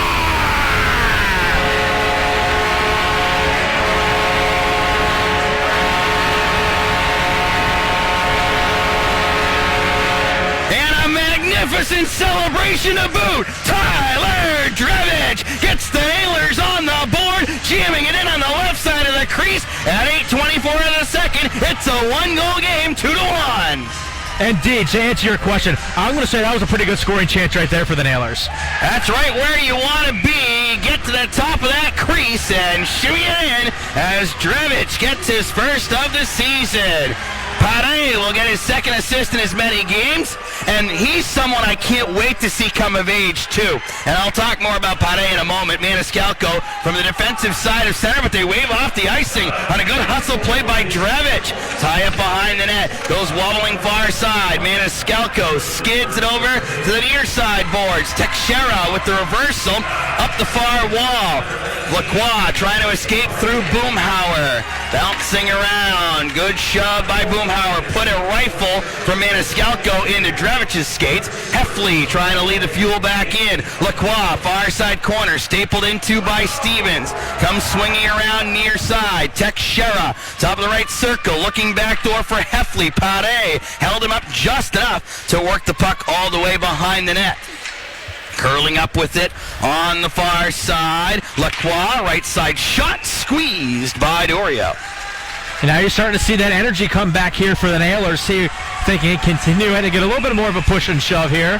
Whoa, McKay just dropped Pade as the two teams were getting ready to make line changes between the whistles. So, back in the Clark Donatelli era, it was not very uncommon for rookies to be brought in and not play a ton out of the gate, where they would maybe sit a good chunk of the first 10 games just to see what this level was like, and then eventually play themselves into their roles. Well, you kind of saw that with Felix Pade. Sat the first 3 games of the year, got a chance to look at it, then goes into the Wichita game. Okay, now you got your feet wet a little bit. Now we see he gets a point last night. Now we're going to see a point tonight, and it's like, okay, there we go. This is how development works. Nice job by Derek Army working with his young player. Scrum along the near side boards. And keep in mind, Pade is the ripe young age of 21. He's younger than you. That's crazy to think about. Hutchison in front of drag play. Hossinger couldn't get it to go. Then McPherson tried to center. That doesn't connect. Hutchison drills all the way around far boards. McPherson, good hustle play to keep it moving from the right point. Schneider banks it off the end board. Smith steps up from the left point, looking through the slot. Hutchison got tied up with Ike. Now McPherson looking for a target in front. Hutchison, but he was tied up by Schneider. Smith chopping away at Cuglietta as the Fuel tried to enter, but the play goes in offside. 9:53 to go in the second. 2-1, Fuel in the lead. That was a great hustle play there by Adam Smith. He actually was almost ran directly into Cuglietta, was able to reach around him and swat that puck away from him, and eventually forcing it to go out, and then for the Fuel to be offsides. So Dravich's first goal of the season from Pade at 8:24 as the Nailers have pulled within a goal. As you get a look at the Indy bench, Doug Christensen, the head coach, and Duncan Dalmeo, the assistant. Nailers have Derek Army and Ryan Kuwabara. As Wheeling, Maniscalco across his own end for Foley. Up the far side, Cockrell powers in. Chaika first one back for Indy, but he gave it away on the no-look pass. Alfaro, nobody home at the top of the crease. Cockrell plays it off the wall. Turnaround shot, sticked away by Gillum. Near side, Watling has it picked by Lee, as carrying it through is Malone. Dumps and chases after it himself. Foley, first one back, shouldered into the near side corner. And Malone and Foley get into a little bit of a tussle there. Foles lost his helmet and says, excuse me, I've got to go to the bench. I can't do anything right now, else I get a penalty. Puck skitters to the far side boards. Cockrell had Stevens ahead of the play. He was the one who changed out for Foley, so that's why he was as far in the neutral zone as he was. Look out here. Apap in behind the D, and Dorio gets a piece with the glove to send it tipping out of play. Yeah, it was a good and positive and negative thing with Stevens trying to jump into the play there. He was able to come in right there, possibly get it and probably stretch it down, but as soon as Indy got the puck back, he wasn't all the way back yet, and that led to that scoring chance. 8:57 to go, period number 2.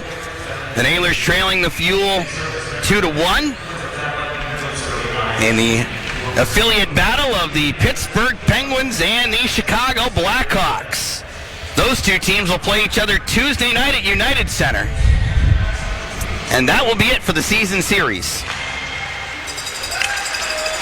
Do you think Chicago goes with Lankinen after Fleury got his doors blown off in Pittsburgh? I think they want to go with whatever they're not going to lose with. Which has been quite a lot this year, come to find out, is the Blackhawks have one more win than I do. Hey, same here. Yeah. They have one win, and now the Coyotes have one win also, as they got a last-minute goal to beat the Kraken last night. So, congratulations to them then. And the one wins are pretty successful. There are some horrible teams out there, and there are some magnificent teams, and Pittsburgh will see a magnificent team on Thursday when they play 10-0-1 Florida.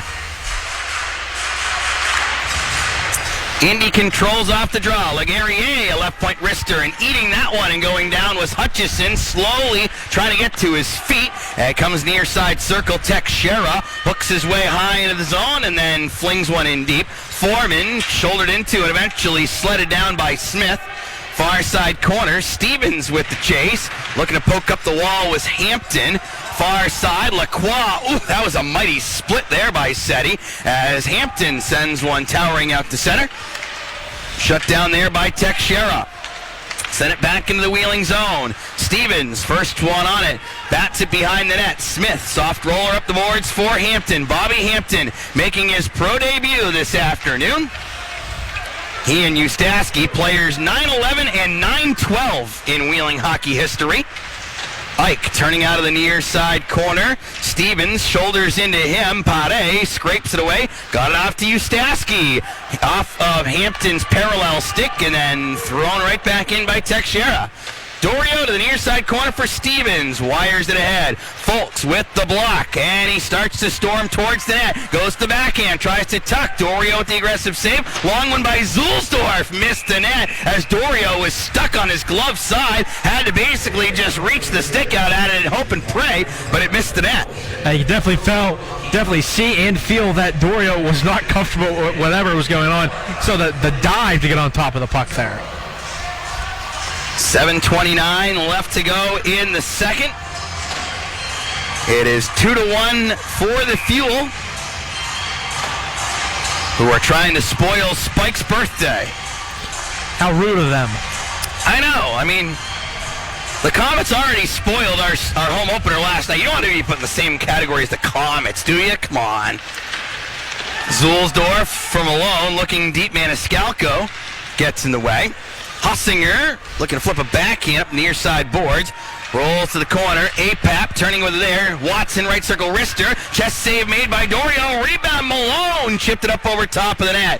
Drevich high flip. Apap gloved it down in center. Pressure coming at him from Hussinger. Watson leading Apap in. Puts it to some skates. McKay kicked it over for Watson. Good tie up there by Foley. Hossinger and Apap shove for it. Fuel taken away. Zulsdorf towards the slot. Low wrister. Sticked away by Dorio. Foley shoulders with one. As going in behind the net and getting dropped was Hossinger by McKay. Naylor's bench wanted a call, and it took Hossinger staying down, but he does get one. And now Drevich chirping at Zulsdorf, who's trying to swat him like a fly. Now McKay comes over at Drevich. Tyler Drevich, Mr. Popular, as usual. Let's get the power play first, then we'll fight him. And it's also going to Drevich knowing that they're going to try to equal it up one way or another, and he just kind of backed off.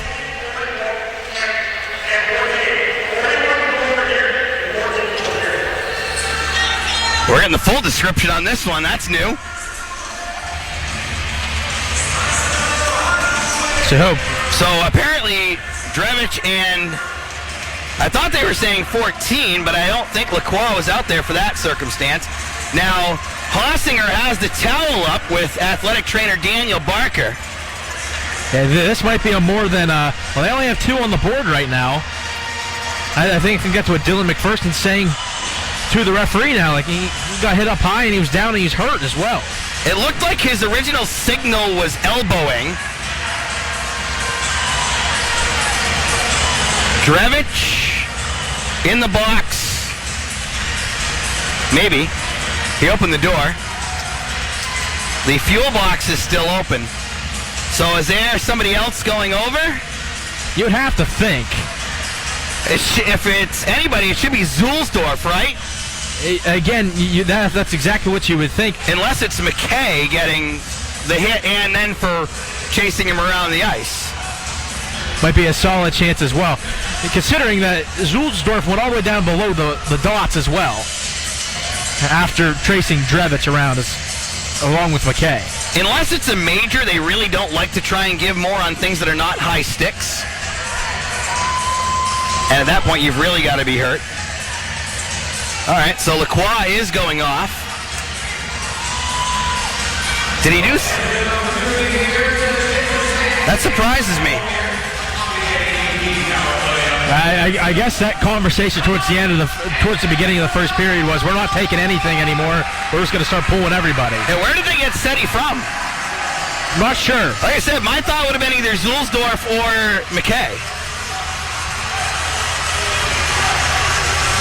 But regardless, it's an AEP power play for the original penalty for McKay on Hossinger, which has forced Cam to go get repairs.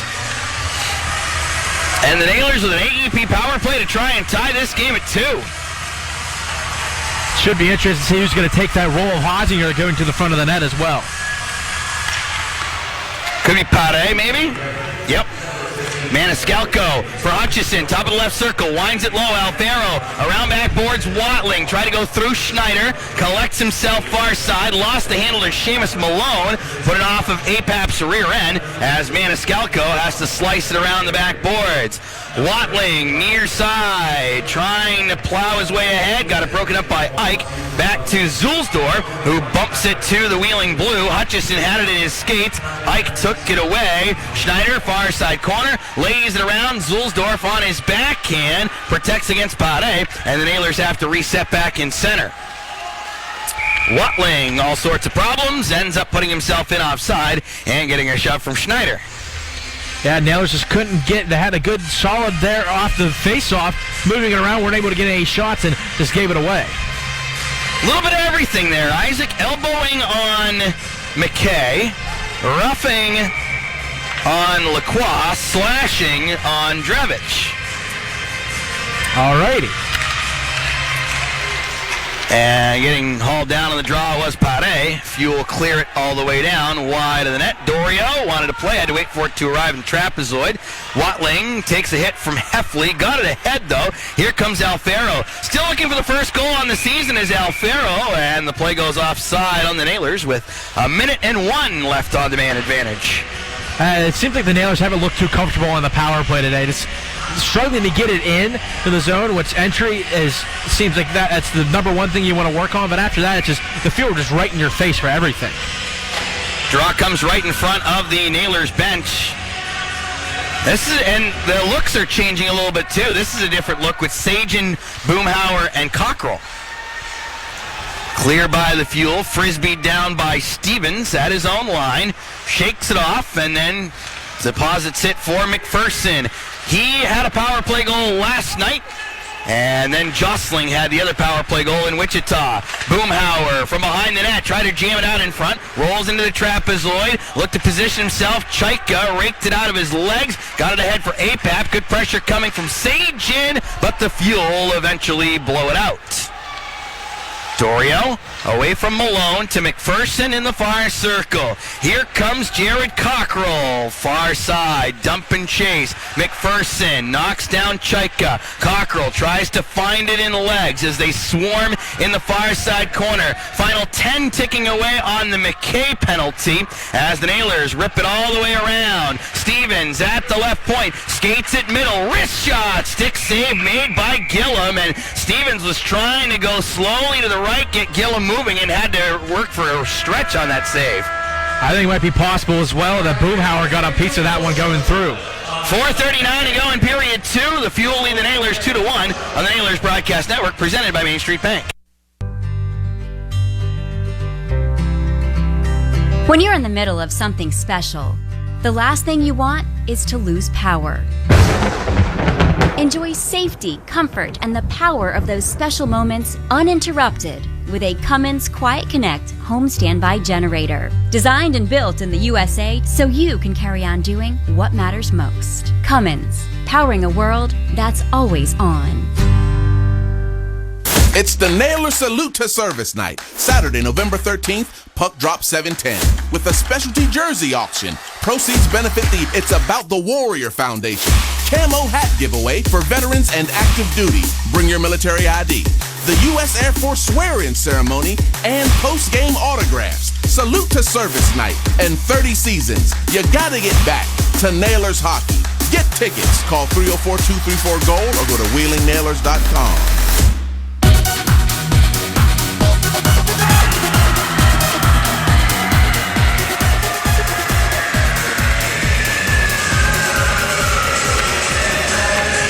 .439 left to go in period number 2. The Nailers have gotten one back, but trail Indy 2-1. Smith to the middle, booted off of Watling's skates, and rushing back the other way is McKay. Down the right side, leaves off for Folks, looked to string it middle, but Foley got in the way of that. Alfaro, far side circle. Smith helps it ahead. Ahead Hutchison goes to Watling, and it ramps up off his stick and into the Wheeling bench. As you said, Hudson just was able to sneak in behind, but it would have been a tough pass to get through. You want to keep the possession, but unfortunately weren't able to get it in the zone after taking it off the edge of the stick and into the Nailers bench. Face-off will come in the center circle with the 30th season logo. We got our first look at the alternate jerseys last night, which I'm sure we'll see a lot of this year. The Grays. Good look. With the red Nailer logo in the middle. Hutchison forces a turnover. Alfaro's wrist shot, a blocker save made by Gillum. Watling to Alfaro, near side corner, finds a man. There's Matt Foley with a right circle wrister, but a blocker save made by Gillum. And Watling helps it out. Alfaro steers it to Smith. Left point, looking to get some traffic going. Hutchison turnaround. Watling rolls it in front. Alfaro couldn't tuck in. Hutchison, though. Nailers keep on coming. Alfaro to Watling on the doorstep, and a fabulous right pad save by Gillum. Hutchison again twirls it towards the middle. That gets blocked by Laguerriere, and Teixeira relieves the pressure with the flyout. Far side Foley shoves with Cuglietta. Oh man, that might be some of the best pressure we've seen tonight, Isaac. Oh, especially when you get a 2-on-0 inside the crease. Watling with Alfaro trying to jump his way ahead. Teixeira slams off the wall. Dorio behind the net, zips it around far boards. Hutchison takes there and leads the troops forward. Far side, Pare looking to angle his way deep. Hutchison carries Chaika into the end boards. Boomhauer near side wall. Maniscalco possesses it against the wall. Lacroix worked at by Hutchison. Trying to sneak it away is Pare. Boomhauer is there as well. And Lacroix and ultimately takes free for Indy. McKay over the center stripe into the zone. Lacroix left circle wrister, and getting the shoulder on that was Dorio to send it spilling up and out of play. Nailers getting the good pressure. Starting to see the energy come a little bit there. You would really like to see that one go in the back of the net, though. I think you can definitely see some momentum switches during this second period, and I think the Nailers are definitely feeding off of that goal that brought them within one. But man, they got to figure out that power play. I know it's only 6 games in, but still. Not a good number at the moment. No, and some key times of them too. Like, you can look at percentages and numbers and go, okay, well, this is what this is, but, it's the timing of it. If you can get power play goals at key times, that can make a big difference. Stretch pass. Maniscalco was looking for Boomhauer, and it's icing. A little bit too hot for Boomhauer to handle there, but exactly. If you can get that big one there, and the Nailers are just on a power play to tie it up 2-2, so you have a whole new game on your hands. Joni has the tweet in. Hey, guys, shout out to Jim. Let's go, boys. Get this win. Happy birthday, Spike. Good to see Jim come up here last night as well. Now that I've given Joni the favor, I'll annoy her with some baseball talk, because you're a baseball guy, I'm a baseball guy. But we heard it a lot with the hitters, too. Like, it's all fine and dandy that you've got however many home runs that you do. But if you're hitting home runs in a 10-2 ball game in the 8th inning, who gives a, what? Exactly. But if you're, getting a clutch hit in the 9th when it's a 2-2 tie, okay, different story. Drevich chases one down, looks to stiff it out in front, rolls to Maniscalco, dusts it off, wrist shot. He propelled it just wide on the glove side. Stevens down the wall to Drevich, cycles all the way deep. Chaika chased after there by Boomhauer. Hampton delivers a check. Boomhauer crashing in front, couldn't quite get it through to Drevich as he got spilled by Apap.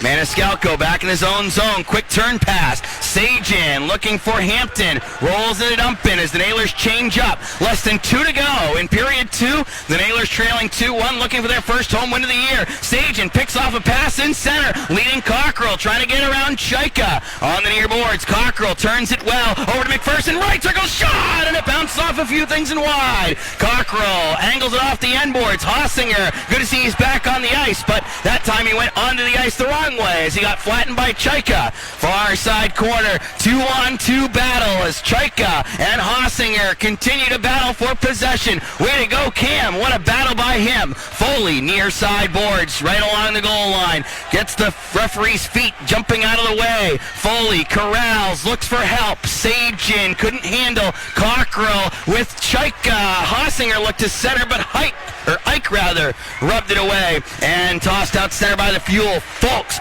puts tremendous pressure on McPherson, but very, very steady is the Nailers captain. Dumped in, Gillum rifles it around the dasher, far side boards. Ike gains the red and dumps it in deep. Maniscalco and Folks near side. It's Maniscalco twirling it ahead. Here comes Josh in on the left side. Tries sent towards the pile. Deflected near corner. Hutchison rides up on the left, hammers it deep. Near corner, Watling had Smith wanting the one-timer. Watling works the zone, left side, dishes all the way wide. 28 on the clock. Hutchison looking behind the net. Watling picked it free from Zulsdorf on the right side. Now towards the point. Looks low. Hutchison fighting through the corner. Far side of the trapezoid. Hutchison got it on his backhand. Rolled it around near boards. I'd love to get him a shot here in the last 10. Smith left side trying to fight through McKay from the point. Hossinger left side. One-timer. Hutchison stopped by Gillum. Juggled on the rebound. Watling scores!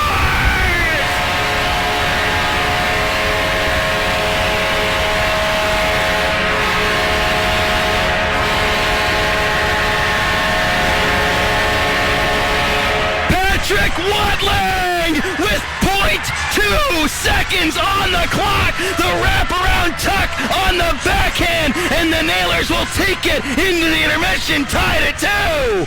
Oh, Deej, this is the second time we've called it. You just wanted one shot there. We got the one shot and it happened to go in.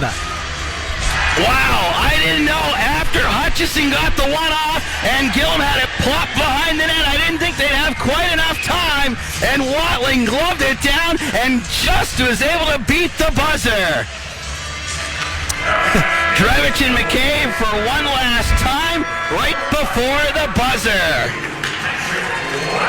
Hutchison and Smith get the assists on that thrilling goal. Wow.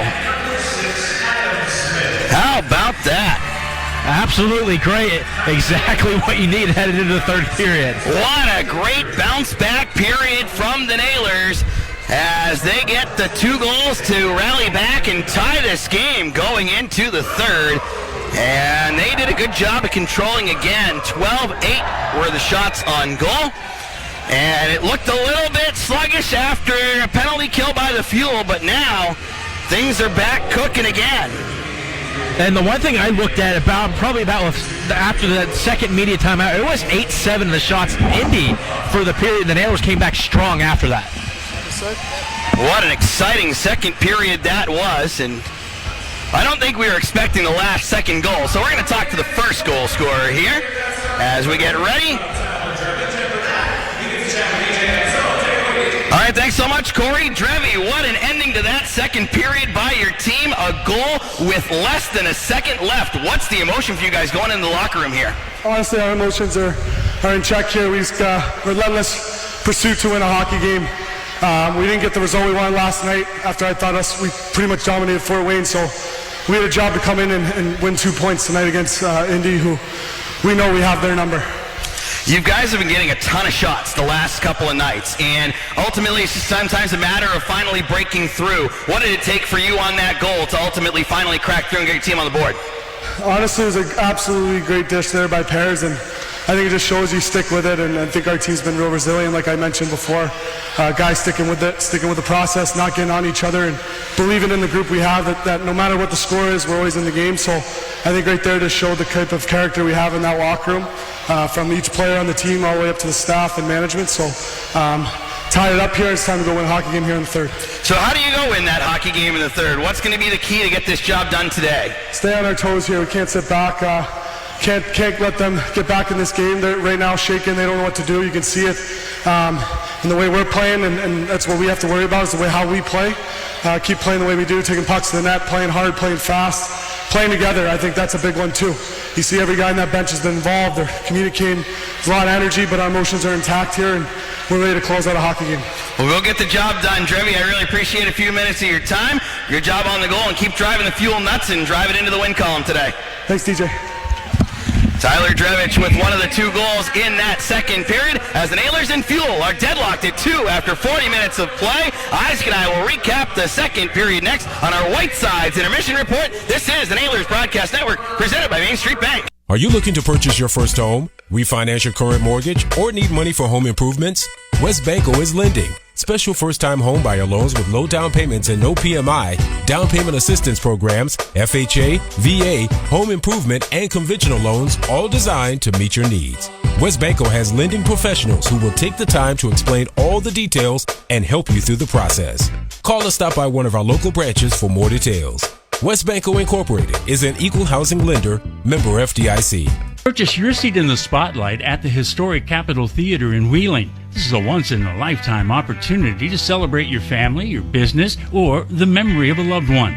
The name or organization you choose will be engraved on a plate on the seat of your choice, subject to availability. For nearly 100 years, the Capitol Theater in Wheeling has hosted the world's greatest entertainers. Find out more about your seat in the spotlight online at capitoltheaterwheeling.com. Wheeling is waiting for you. I had been taking probably 800 milligrams of opioids a day, which is an insane amount. David is in recovery from an addiction to prescription opioids. Eventually, my whole life began to unravel. I realized that I needed help. And in recovery, I found my purpose. Addiction is a disease of isolation and loneliness. There is a way out. You don't have to do this alone. If you or someone you know is struggling, there is hope. Recovery is possible. Visit cdc.gov/RX awareness.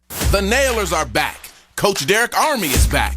And the pajamas are back. Come out and celebrate Nailers Pajama Day on Sunday, November 14th at Westbanco Arena. Puck drops at 4:10. Wear your favorite PJs to the game and enjoy a post-game skate with the team. 30 seasons, 1,000 victories, and Pajama Day, Sunday the 14th. You gotta get back to Nailers Hockey, proud affiliates of the Pittsburgh Penguins. Get tickets now. Call 304-234-GOAL or go to WheelingNailers.com.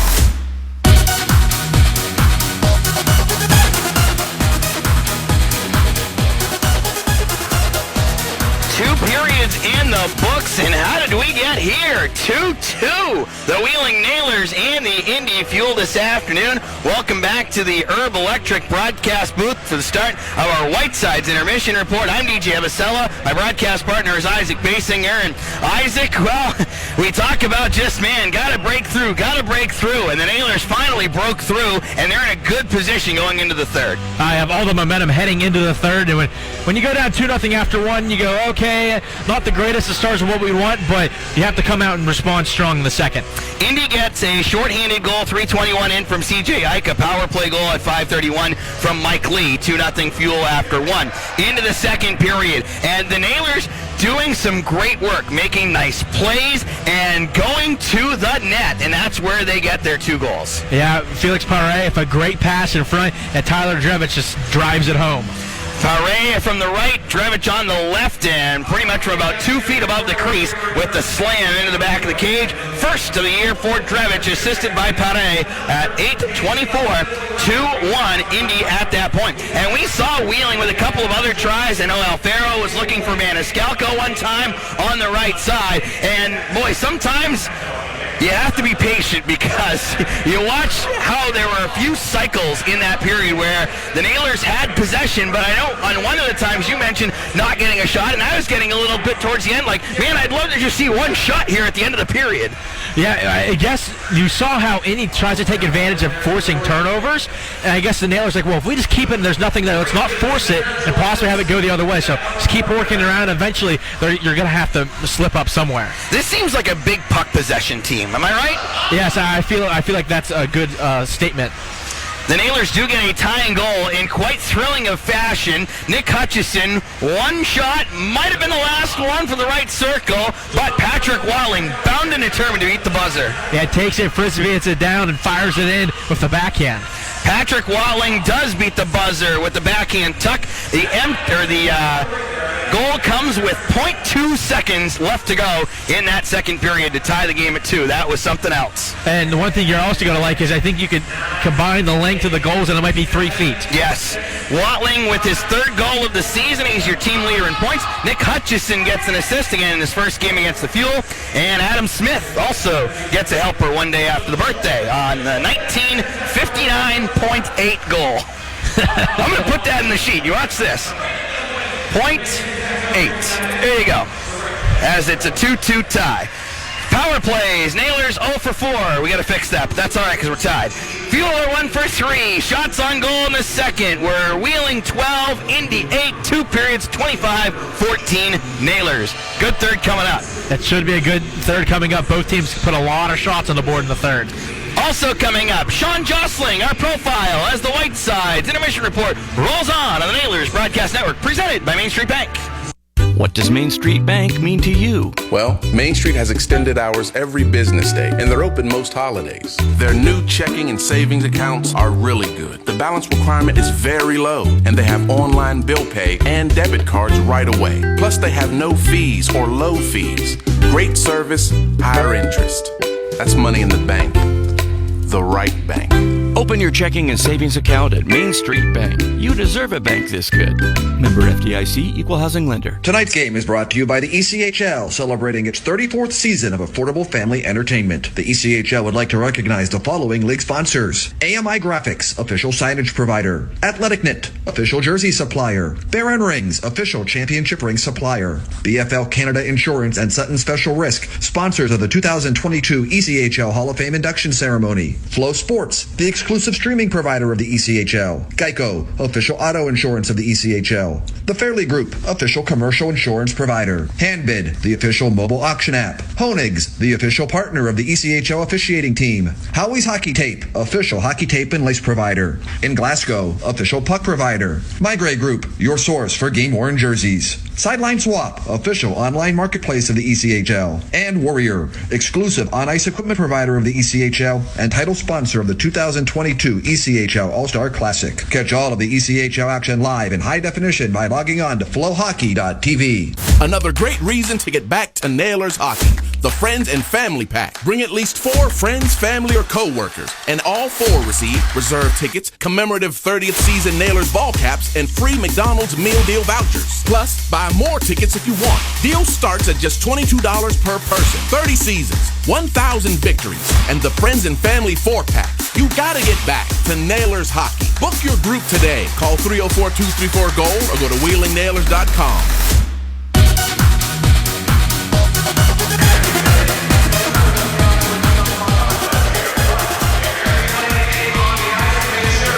Is forward Sean Jostling, and Sean, you're back for season number 2 with the Nailers. How much easier is it this time around to get settled? You know the city, you know a lot of your teammates compared to last year when everything was brand fresh and new. Yeah, for sure. Coming in this year, you're definitely city, like you said. You know, already lived here for a year, so coming in this year has been a lot easier on me for sure. Was your preparation during the summer any different last year from this year, now that you've gone through a full season of what to expect at this level? No, it's still the same game plan as every summer, you know, just get bigger, stronger, faster. So.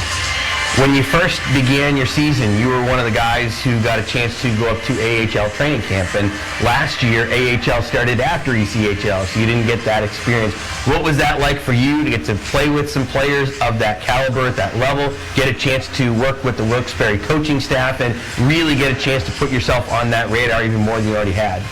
Yeah, it's definitely a pretty cool experience. You know, you learn so much up there, not just on the ice, but off the ice. The way these guys prepare themselves, the way they eat, the way they train. So going up there is just a little bit of a head start to this season. These first 4 games, you guys, all on the road. What was that like to not have a home game yet? Could it actually benefit this team, the fact that it was able to have so much time to bond and get a chance to really get the off-ice to where you want it to be? Yeah, you know, I think some guys would have rather started at home for 4, but, you know, saving it for the crowd and saving it for the fans. What do you do on a 17-hour bus trip home from Wichita, Kansas? A lot of sleeping and cards. We played a couple games of Schnarps, so. Are you guys starting to figure out who's good on the team? Is anybody trying to kind of hide how good they are? Maybe try and fake everybody out a little bit? Well, last year we lost a lot of guys who played Schnarps, so there's a lot of new guys in the lineup. You know, I won 2 games, so no one really got a chance to win, but I think some guys are learning for sure. How do you like this group off the ice? There's a lot of familiar pieces left. It seems like there are some really good connections already that can bring the chemistry of this group and help some of the new guys fit in literally immediately. Yeah, you know, we have a lot of returning players. You know, the players that are returning are, you know, we're a very close-knit group, so you know, just bringing in those new guys and making them feel at home is huge. I know coming in last year, the guys welcomed me, and you know, it just makes you feel that much better, that much more confident. You were one of the players that really shined on the last road trip, including that finale in Wichita, as you had 2 of the 4 third-period goals that helped that comeback, ultimately a 6-5 win. In fact, yours was the game winner. How fun was that to be part of, and also for you personally to be able to have such an impact on the way that game got decided? Yeah, definitely a weird game. You know, in between the second and third, we had about, I think, an hour and a half. So some guys were eating their meals. Some guys were just, you know, getting loose. I think we came out knowing, like, if we get one early, you know, we're going to have a chance at this, and we did. And then we just slowly started working our way back in the game. Is unbelievable experience. Is it one of the most memorable comebacks you've ever been a part of? Yeah, I don't think I've ever came back from 4 goals coming into the third period. What do we have, 21 minutes? 21 and a half minutes to come back, so it's a pretty cool experience. What was the atmosphere like in the locker room afterwards when you guys got back in there? Were you kind of laughing and I can't believe we just did that? Was it really just fired up like, yeah? What was the feeling there? Yeah, definitely fired up. I know not a lot of people have ever came back from that, so definitely the energy in the room was awesome. I noticed some of your line mates, you, Patrick Watling, really seemed to be clicking early on. I know Alfaro just got called up to Wilkes-Barre Scranton, but what do you like so far about some of the chemistry you have with some of your line mates? What makes you work so well with a guy like Watling? We played together a little bit last year, not too much, but we also got to play together in Wilkes, which was nice, you know, get the chemistry going before we come to the wheel and get the season started. So I think that helped out a lot. Did you play any different when you played the preseason game up in Wilkes compared to the way you play here on a daily basis? I just tried to keep my game the same, not do anything extra, not do anything less, just play my game. What do you have for personal goals this year as you go into year 2, now that you've had a chance to have that full year under your belt, see what you can do and get that comfort? Definitely more offense this year. I'd like to, score a lot more goals than I did last year, have a lot more assists, just be overall better than I was last year. It's the home opening weekend. Finally, we get there. You guys have had a chance to get out a little bit, do some community events with some of the fans here. What are you most looking forward to this year in terms of seeing this community and also seeing this building filled up? Yeah, last year we didn't really get to see the building filled up. I know the last game we had, the fans were really loud, but we couldn't fill the building. So me and all the boys are very excited to see that place rocking. It's going to be a fun 30th season. We're glad to have you a part of it, Sean. I really appreciate you taking a few minutes with me, and best of luck this year. Thank you.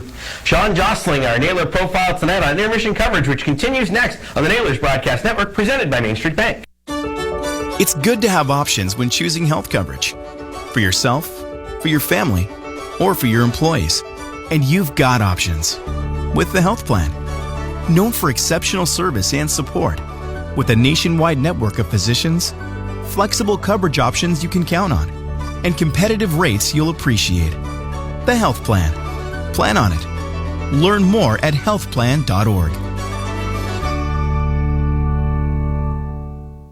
Have an adventure at Wheeling's historic Center Market. Discover a unique mix of specialty shops and quality eateries and events. Find the unexpected at Center Market. Treasures like art, antiques, coffees, wine and craft beers, cigars and fine olive oils, to fresh seafood, local gifts and foods, jewelry, vintage decor, toys and clothing.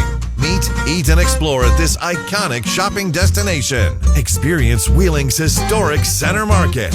J&D Waterproofing, don't cry, call 1-800-VERY-DRY. J&D Waterproofing has proudly served the tri-state area for 80 years. To celebrate 80 years in business, they're offering 8% off all services. Waterproofing, foundation repair, their patented full wall anchor, roofing, gutters, and more. They offer free estimates. J&D Waterproofing, locally owned by the Belanti family for 3 generations. J&D Waterproofing, don't cry, call 1-800-VERY-DRY. There are 30 reasons you got to get back to Nailers hockey. One is getting a great deal for your entertainment dollars. And the Big 6 game plans are the perfect way to do it. Starting as low as just $18 per ticket. With the Big 6 game plan, you'll lock in your seat for our biggest and best promotions of the season, including opening night and Penguins night. The best games, the best seats, the best price. Gotta get back to Nailers hockey. Opening night November 6th. Call 304-234-GOAL or go to WheelingNailers.com.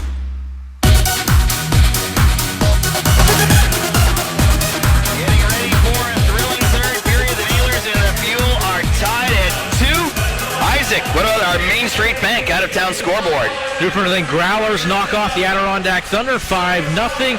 Handle Gladiators explode for 7 goals in this matchup against the Greenville Swamp Rabbits and take the victory there. South Carolina knocks off the Jacksonville Icemen 4-3 in a shootout. Florida knocks off the Worcester Railers 4-1. Continuing to move down the scoreboard, Idaho taking on the Tulsa Oilers. It is 2-1 Steelheads at the moment. Kansas City facing the Wichita Thunder. No score there. Fort Wayne up 3-1 against the Toledo Walleye through 1 period of play. I feel like that game is a prove-it scenario for Fort Wayne. Like, you know that Toledo people are going asterisk, asterisk, asterisk, and I think a lot of teams probably would too after last year, and they were the only team that played 50 games. Everybody else played 72, or they're in close to that. So to have to prove it to your biggest rival, I think Fort Wayne comes in with a chip on their shoulder today. Definitely. There's a conversation. I know they're looking at the corner to Mitch Gillum's blocker's side. Not sure if there was something going on with the ice there or not, but getting ready to start the third period. That was quite the rally by Atlanta. Greenville did tie it, but 2:41 left, and Luke Nogard won it for the Glads. South Carolina kind of stole that one from Jacksonville, tied it in the last minute, and won it in the shootout. As we get ready, the Nailers will go from left to right in this third period. The Fuel from right to left. Flip-flop those directions if you're watching along on MeTV or Flow Hockey. And they bring a shovel out. Having to walk the length of the ice I was to get going to there. say, call me crazy, but as Tyler Dremich has a goal, he's drawn a penalty, and now he's a chauffeur. I don't think that gentleman has ever walked that fast in his life, let alone on an ice surface. But, yeah, call me crazy, but would it have been an easier path for him to just go down the hallway and pass the locker room for Indy in the West meeting room and come out that way? That would be correct. I think that would have been a lot easier. He also got the ride of his life, and probably something he was not expecting. I think he got there quicker than running, too. Maybe a little bit safer. I don't know. Maybe it was out of his control from there. Yeah, I'm not sure. But Cotton Eye Joe's a good tune as Robbie's spinning the discs over there, or in 2021 you push buttons on computer screens. He's very impressive at doing that. Yes, he's our technical producer for our broadcast as well in the Herb Electric broadcast booth. As the Nailers in the Fuel. Man, the Nailers had all that momentum at the end of the second period, getting that goal with 0.2 of a second left. And it's like, I guarantee you they're saying, get this period started fast. Come on, here we go. Do whatever you can to get it fixed. Let's get it rolling. The Nailers, don't forget, fun week ahead. The Wheeling Nailers Power Hour comes your way on Tuesday from 6 to 7 at the 19th hole, as we will be joined by Brandon Sajan and Felix Pare. And then a 3-game weekend, 3-3, our first one of those this year, as the Nailers will travel to Toledo, take on the Walleye at 7:15 on Friday. Saturday, home against the Cincinnati Cyclones, and that will be the homecoming for Yushiro Hirano, the former Nailer from Japan. And I'm sure a lot of people will be excited to see Yushi again. That should be exciting to see. And for myself, first time I've seen someone, mostly it's not Indy or Fort Wayne here. Seriously. Yeah, I was having that conversation with Doug Christensen this afternoon when I dropped off the stat packs and just kind of figuring out, because the Nailers are playing the second of 16 straight in division, which is the most consecutive games they've played in division since 2009. But like Doug said, they don't go out of division until after Christmas. Which is nuts. Yeah, like you said, last year they went all over creation. They went to Rapid City that last year. They went to the Carolinas. They went to Florida, I think, maybe. As this one gets spun around on the far side. Giving chase in front of his bench is McKay. The Nailers hit both Florida, or two of the three Florida cities last year, Fort Myers and Jacksonville. They left out Orlando, so we'll do that this year instead. Icing against the Fuel with 23 seconds gone in the third. But we saw the Solar Bears way, way early in the beginning of the season. Almost forget it. It was so early. Games 2 and 3. That was nuts just to go back and think about that. It was, like you said, it was an afterthought. That's going to probably be the case this year with like Kansas City and Wichita. Although I feel like the Wichita game's going to just stick in your head more because of how dramatic it was. It'll be a referencing point. For the Indy fans listening that are like, what are you talking about, how memorable that was? Well, the Nailers were down 5-2. There was a 90-minute ice delay, and they came out and scored 4 goals in the third period and won 6-5. Alfaro, left circle one-timer, blocked, got it back, feeds it out to the point. Maniscalco with a wrister, draped it into the corner. Watling plays the carom, shuffling along the far boards. Hutchison tries to lend a helping hand. By the way, they have changed an assist on the second goal. It is now Hossinger instead of Smith, as coming in as McKay, left side shot went against the grain, and flashing out the left pad was Dorio.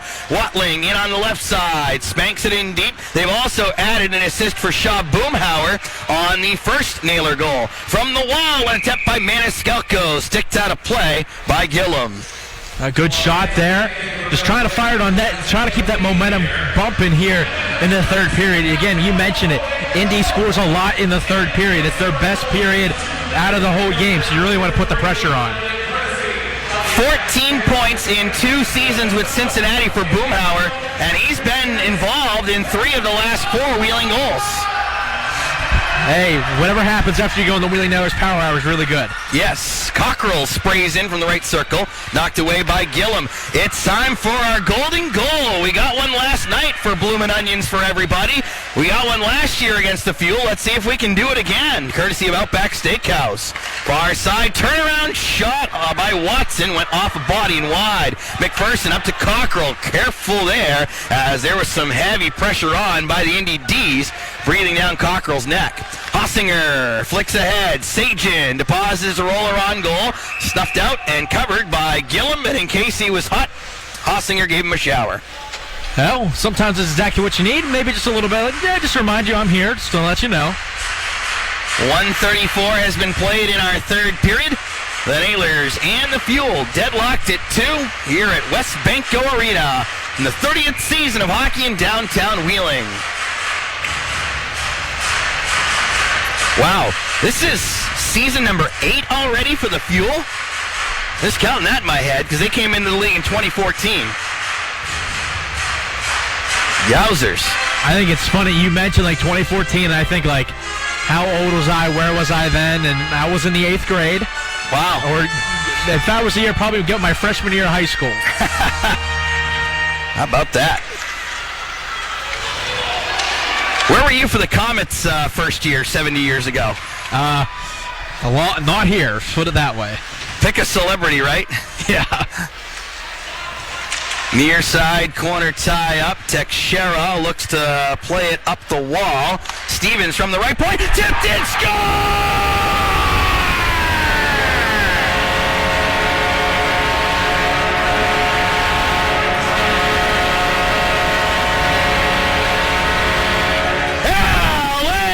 Stevens takes advantage of a deflection and gets the Nailers the lead, and more Bloomin' Onions. 3-2 Nailers at 1:55 of the third. You take whatever bounce you can get, and Outback might pull their sponsorship. They say we might put them out of business. We keep scoring like this. Alex Stevens, his first pro goal, gives the Nailers the lead. Far side, carrying in is McKay, crashing in towards the net. Poke checked away by Dorio. Here comes Pare. Dump it as Boomhauer dodged the charging Zulsdorf. Near side corner, Fuel wiping ahead. Here comes McKay, flipping it in from center. Wide of the net, far side. Lacroix through the trapezoid. Boomhauer wanted to poke out and run. Zulsdorf blocked it. Here is Drevich on the left side. Gives it over to his right for McPherson. Far side tip in. Boomhauer sends it wide of the net.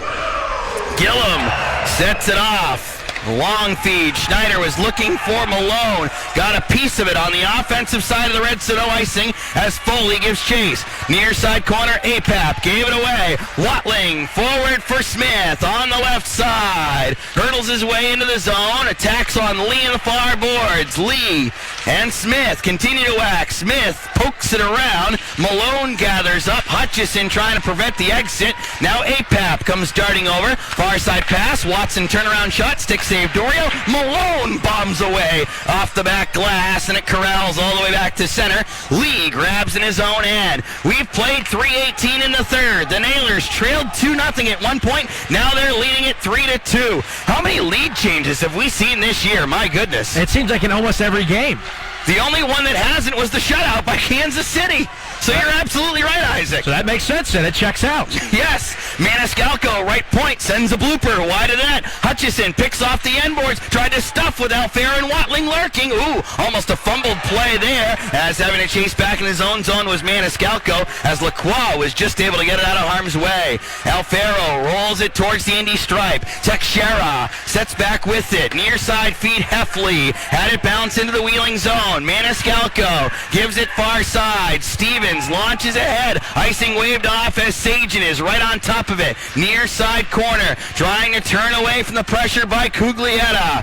as they jam in the near corner. Goes skimming around far boards. Teixeira slowly chasing after it. Cockrell loaded it out for Foley. He lets one go. Missed wide of the net. And it's backhanded deep by Sajin. Teixeira protects. Coming off the end boards. Sliced ahead. Cuglietta on Sajin, the forward, who got back and was able to just get enough skate on it to deflect back to Dorio to cover up. It's a great job by Dorio recognizing the puck was coming after him. He might have thought Cuglietta still might have had it, able to identify where it is, get the pads down, and get the glove on top of it. Matt Ustaski with his first point in a Wheeling uniform with the assist on the Stevens goal. The big guy, when I say big guy, he is huge. 6'6" and 220 pounds.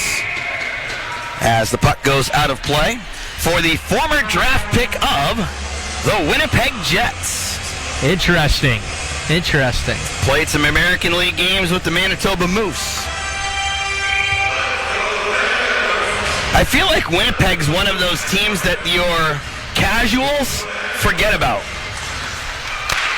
One-timer by Zulsdorf, blocker save made by Dorio. Just because you don't hear him talked about a whole lot that much here in the States, right? Yeah, that's correct. The only reason why I really remember him is because the old Atlanta Thrashers. Yes, that's right. And Blake Wheeler, the last of the Thrasher Jets. Turning high in the zone is Ike. Lets Arister go. That got blocked, and Hossinger knocked down Ike for his troubles. Sajin tries to stretch it ahead. Hossinger couldn't keep himself on side. And going back to retrieve is Schneider. We'll see how they want to rule this. Maybe an intentional offside or perhaps even an icing on the Nailers. I thought Hossinger won the race, but they're pushing everyone back who got off the bench. Could be an intentional in this scenario. Regardless, the draw is going to be back here. Yeah. People forget Winnipeg got to the conference finals the year that Vegas went and lost to Washington. What was that, 2018? Yes. Yeah, because it's already year 5 for the VGK. That's hard to believe, too. I know, it's nuts. Malone blocked by Smith, and you get the Florida and California teams who are, knocking on 30's door. Sajin chops far side. Alfaro tries to wiggle it through. Chaika was there for the fuel. Malone scampers ahead on the left side, defended away by Maniscalco, and plasters him into the near side corner boards. Puck shrugged around far wall. Alfaro looking to get it through Chaika as they jam for it. Maniscalco collects in his own zone. Saucer pass. Couldn't connect with Drevich. And Lee has on the left side for the fuel. Chaika. Far side, the native of Belarus, who played his last couple of seasons in Belarus and Kazakhstan. How about that? Interesting. Drevich hurdles his way ahead, crisscrossing through the center circle. Smith, return feed, Drevich, jam on goal. Save made by Gillum. Teixeira winds things up, speeds it ahead. McKay coming in, right side. Teixeira going to goal. Smith spilled him. He's going to get a penalty. You can see that coming a mile away, particularly when Smith took Teixeira down. Yeah, it's unfortunate. Nailers have to go to that project best penalty kill here soon. 6:06 gone in the third. Nailers a 3-2 lead with Bloomin' Onions for everyone on the Nailers Broadcast Network, presented by Main Street Bank.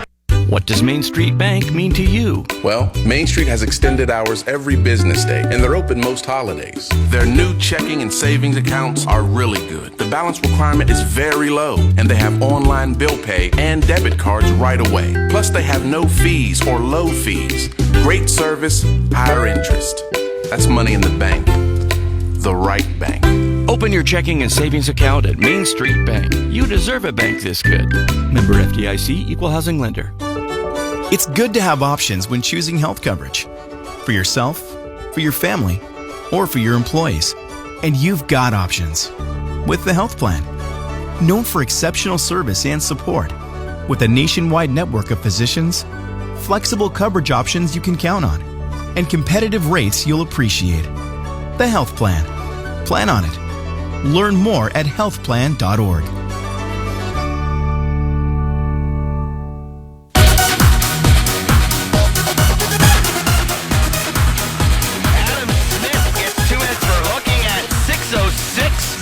Nailers go to the project best penalty kill. trying to protect this 3-2 lead. McPherson bangs it off the wall. Lee keeps alive from the point, and the knob save by Dorio on the long shot. Far side, Malone trying to escape Drevich, looked to pass it back, ran into a corner. Stevens, good job pinning APAP, and McPherson opens up and winds it all the way down. Great job in the aggressive kill there. Saw an opening, everyone stepped up to it.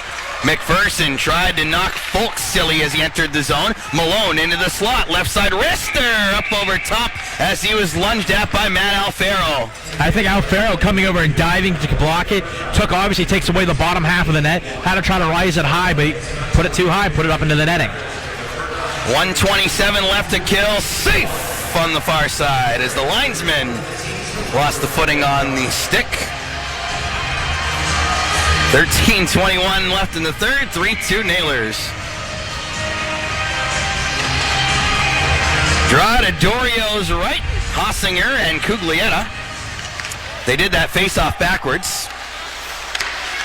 Long wrister by Lacroix is blocked, and what I mean by that is the defending player is supposed to go down first, and Cuglietta was clearly down first, but whatever, we'll just pretend we didn't see it. It's a Sunday afternoon. What do you expect? Yes, it is. Teixeira from behind the goal. Wedges it out left side. Cuglietta for Lacroix. Far side, Spencer Watson for Cuglietta on the left, carrying it deep down the wall. Teixeira at the left point, over for Watson, right side to the slot. Foreman turns and fires, missed the target. Cuglietta plays the carom around on the left, down for Lacroix, through the trapezoid, centered, looking for Foreman, comes out to Teixeira instead. At the dot is Cuglietta. Teixeira, long wrister, blocked in traffic, good recovery. Maniscalco around the boards. Drevich, good power through on Cuglietta to get the clear. That was a great job by Drevich. Just really put his whole body into it. He was able to swing as hard as he could. Really nice job. Dumped down by Heffley from the red. Stopped by Dorio. Thought about firing himself, but McPherson's got some thunder on it instead. And this one gets knocked down in front of the Indy bench. Was that off of Teixeira, who was changing? I believe it was. Nailers may have had a gripe there for too many men, but that's all right. At the end of the day, they got the penalty kill. They're 3 for 4 in that department, and they're still up by 1. Lee at the left point. Long wrister, blocked by McPherson. Smith able to find it, and he uses his strength to put it off the near side boards out to center. Lee winds it ahead. Stevens tried to pinch up ahead, but the long wrister taken by Heffley is easily caught by Dorio. I like the catch there by Dorio not to try to continue to play on there. You want to make sure you get everyone back and get your penalty killers off the ice and get a new fresh line out there. A little bit of a risk-reward type of a play by Stevens, and the good news is I think Wheeling's just so strong defensively. They have a lot of forwards who play that 200-foot game that you can take those chances and you're okay with somebody back there. Oh, by the way, he was out there paired with McPherson, and if you've got McPherson and Smith out there with you, I'm A-okay. Yeah, go ahead and try to get a scoring chance out of anything you possibly can. Yes. Ryan Kuwabara talked about that in our pregame show where McPherson plays any situation and feels a ton of confidence putting him out there with that. Foley swings it around near side. Pate lost the bucket. Long shot by Schneider. Misses wide. Far side. Hutchison. Clanged into by Foreman. Lacroix, one-timer, goes wide of the net. He and Foley got locked up with Foley's stick in Lacroix's arm. Whoa, that was close. And Foley on the tee. And that one is long gone. Yes, it is. And I think they're going to get Foles for the delay game, and yes, they are. Yeah, I wish I could say it got tipped, but no, that was a pretty mighty swing. It was crushed. It was high and far, and it was gone. So that's delay of game on Foley at 8:49. So both teams have had a delay penalty today, and brings up project best PK number 5 in the game. Hossinger sits down APAP and wins the faceoff. 2-for-1 deals. Drevich, a little backhand dribbler, goes deep, and he'll change it out. That was a quick change for Drevich. Usually you'll see a center change out in a situation like that, but interesting to see they change the other forward spot as Alfaro goes out instead. I think Drevy lost an edge coming in. He just wanted to make sure everything was okay with his skate. Offside on the Fuel. As we get it explained by one of the linesmen to Seamus Malone. Malone missed a lot of last year with injury. He's a solid player. He is. It seems like that's a name I remember, but never really seeing him play. Got 41 AHL games between coming out of college as we get another offside call against the Fuel.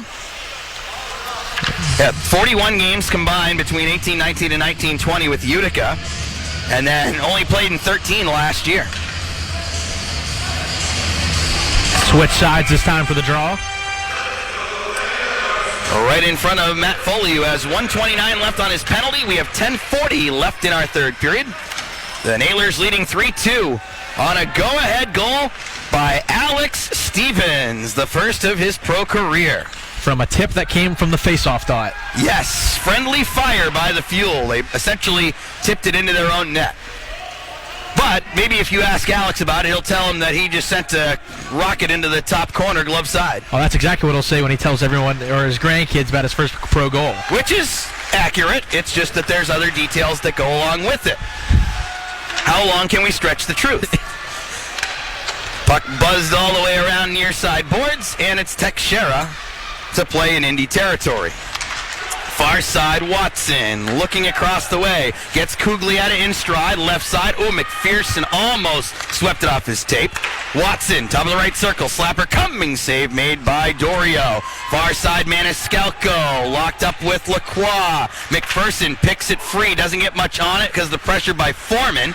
Cuglietta to Foreman. Drevich pokes away for Watling. Tries to dance around Teixeira. He gets in. Left side. Wade shoots and bombed it wide. Oh, man. Watling was looking for shorty number 2 on the year and his second of tonight. He put a great move on. I think he realized he had a little bit more time than he thought he did. Watling with a great effort. Drevich also fighting for it to get out to center. Now Stevens, one more clear. Foley's free, and the Nailers are 4 for 5 on the penalty kill today. Wheeling with all even strength goals for their 3. Indy has a shorty and a PPG for their 2. Far side, Laguerriere along the wall. Swarms it around for Heffley towards the corner. Bodies collide, and the puck is grabbed by Stevens. Nearly had his stick lifted by Apap, but good strong play by Alex. Pare looking for Boomhauer on the left, and the puck goes rocketing into the crowd. And Nailers getting down here towards the end at 8:43 remaining. You get to this interesting part in the game, you have a feeling that you're not going to see that arm go over the referee unless it's absolutely egregious now. Yeah, power plays are 5-4, which is really, it's not like one team has really had it unfair one way or another. As the face-off will come across the way from the Fuel bench. Don't forget to get your tickets for the home games next weekend. Military Appreciation Night presented by It's About the Warrior Foundation Saturday against the Cyclones. Boomhauer from the wall pounds it on goal. A pad save made by Gillum. Just that thud right off the pillow there. You could hear it loud and clear. And then Pajama Day, Sunday against the Comets. McPherson slides it ahead for Pare as the Nailers slowly break out. Stolen away near circle. Folks can't fight his way through. Far side, Boomhauer bangs it off the wall. Kept alive briefly by Zulsdorf. Boomhauer fights it through. On the left side, gets in with a wrister. Forced wide by Schneider. I'll tell you what, I watched one of the Fuel games last week, and I liked Folks in his line. Not crazy to see why he's had the success he's had early on, but they also have some big pieces out of the lineup tonight. Yetman's out. Gates is a strong player. He's out for them tonight. Hossinger drills in near side boards. Cockrell giving chase. These two teams went through players like it was their job last year. Nets off behind Gillum as Hossinger tried to center for Cockrell. And we eventually get it blown down. Almost had the one scenario where the net was off. They didn't blow the whistle, and they almost shot it at the net. You weren't here yet for that. We had a game, I want to say it was 1920 against Fort Wayne, where the puck was going in as the net was coming off, and because both would have gone in and it wasn't Wheeling's fault, both counted. And Dylan Ferguson was about ready to lose his mind that day. That's hilarious. It's always an interesting thing to look at when it comes to that. 7:32 to go in the third. 3-2 Nailers in the lead in the first of 13 installments against the Fuel.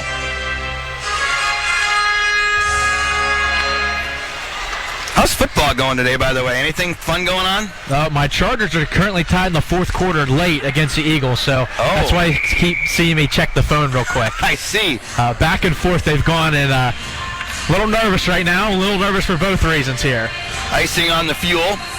The local folks have to wait till tomorrow for the Steelers to take on the Bears. The Bears. At Heinz Field. At the ketchup bottle. What'd the Browns do today? They won big against the Bengals. Yeah, 41-16. Colts for our Indianapolis listeners. Oh, they won Thursday against the Jets. Jonathan Taylor of a big game. Near side Foreman carries deep, defended by Smith. Alfaro wipes it away on the far side and gets it ahead, but too far. Schneider goes back, and it's icing on the Nailers. Schneider tried to reach out and grab that one just a little bit too far away from him. That was icing. Oh, the Pats took care of the Panthers in the battle of Cam Newton's exes. Good to know. Hey, former Patriot, now Panther Stephon Gilmore with an interception in that one. But I think the Pats will take the win. I think they will. Dorada Dorio's right. Alfaro and Apap. Fuel takes Zulsdorf, long distance shot. It was gloved away, but it popped out of the mitt on Dorio. Man, what an interesting scenario we saw last night on the McPherson goal that just went ripping right through Harvey's glove. The only thing Harvey really didn't do right all night for the Comets is he was magnificent with 46 saves as the puck lands in the Wheeling bench. Yeah, the McPherson goal yesterday, it was funny to just watch it. It was Harvey, it went off his glove, and you saw him look directly at his glove like, what just happened? That kid can play, FYI. Not bad. Not bad. He might get the misconstruction that they played a couple games and it was like, oh, it's his first start. They might just be trying to give him a chance. Well, he might have earned himself another chance and another chance after that. There are a lot of coaches in this league with a lot of hard decisions on goaltenders. Like Ida and Indy, too. Goodness gracious, they have 4 on their roster. You have, right now, Morris and Auburn are affiliate guys. Shot blocked as it's carried out by Boomhauer. And then even Lackey and Gillum, like, no slouches. Morris is new, but the others have all played.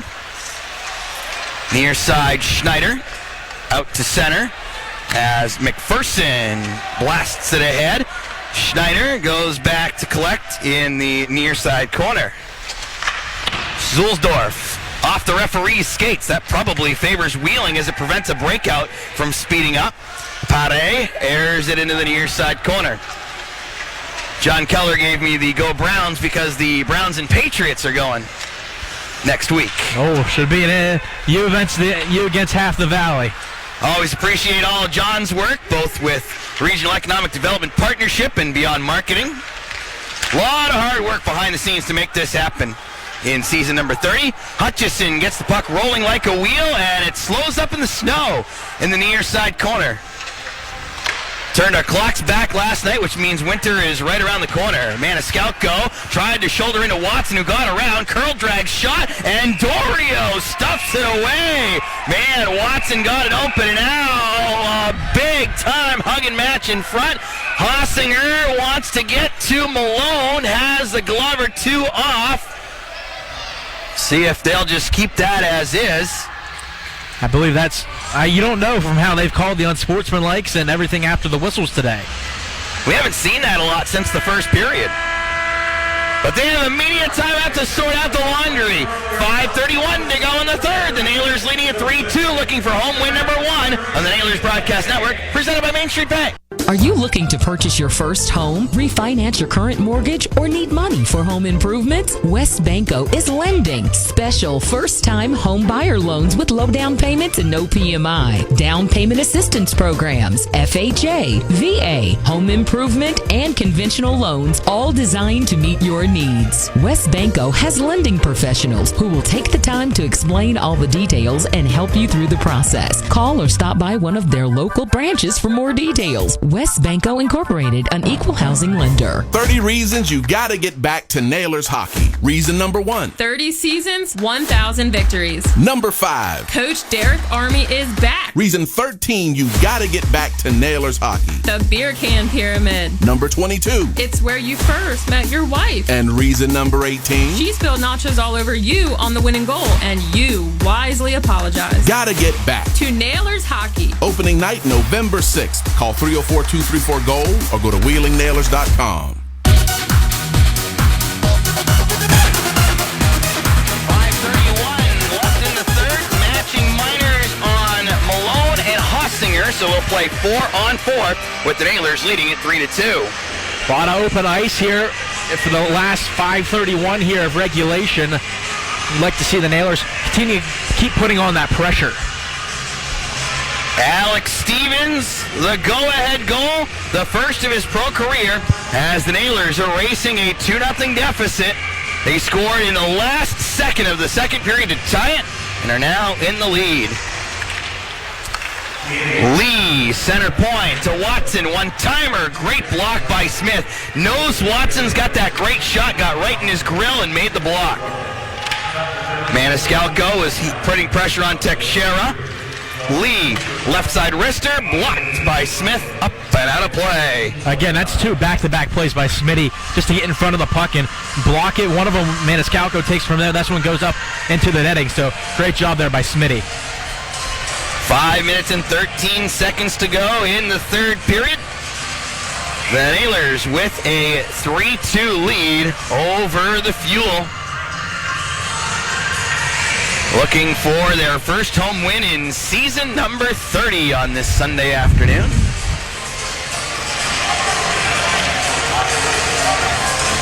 As we always do now, as we're involved in the 3-star conversation, man, are these games tough because they're so tight. There are things that could change one way or another. Teixeira, wrister from the point, right pad save made by Dorio, and it's not like there are certain guys who are running away with performances in this game either. Lee turned over, Cockrell wants to run down the left side, gives off, Hutchison return to Cockrell, and Gillum sprawls to make the paddle save. Now McPherson in a tussle, far side corner, as he is with, is that Watson or Ike? Trying to Watson. Lee's also down there. But go back to the 2-on-1 there. Cockrell, actually, one time I actually agreed with the pass as Teixeira was coming with the back pressure. But great job by Hutchison to send it right back to Cockrell. But Gilman, what a great save. Coxie just didn't have the right angle when he got it back either. If he had gotten that one a little bit more on the heel as opposed to the toe, that might have been a little bit of a different result. And I agree with you, too. I think that might be the key on a 2-on-1 now, is because the timing, the D is trying to backtrack. If you're the second guy, if you're the essentially trailer, make yourself a trailer because it's going to be harder to defend the pass on a 2-on-1 if you're not side by side. You know what I'm saying? Yes, and if they stay directly back, it's just a breakaway then. Yeah. Make it so it's less parallel coming up through the zone. Watling for Alfaro into the far side corner. And of course these guys are moving at full speed ahead, so I'm sure that's going through their head.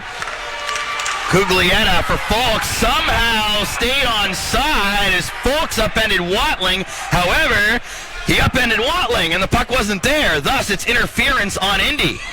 I can say there's not many times you said it has to be egregious. There's nothing much more egregious than dead to center in the middle of the ice, right at the blue line, as a guy trying to come in and put pressure on. I'm going to say that's pretty egregious here late in the third. And the penalty is on Laguerriere. And it's interference at 15:39. So we'll have a 4-on-3 AEP power play for 50 seconds. And you know my thoughts on 4-on-3s. Spread them out. Spread them out. A lot of space. Most dangerous power play, I think. Even more than 5-on-3. Because 5-on-3 you get pass happy because you have so many guys on there. Like you said, more space and there's more of an attack mentality on 4-on-3. Plus, you don't see it a lot, so it's hard to defend. That's not something you're coming into practice every day and saying, all right, let's roll up the 4-on-3, boys. Right.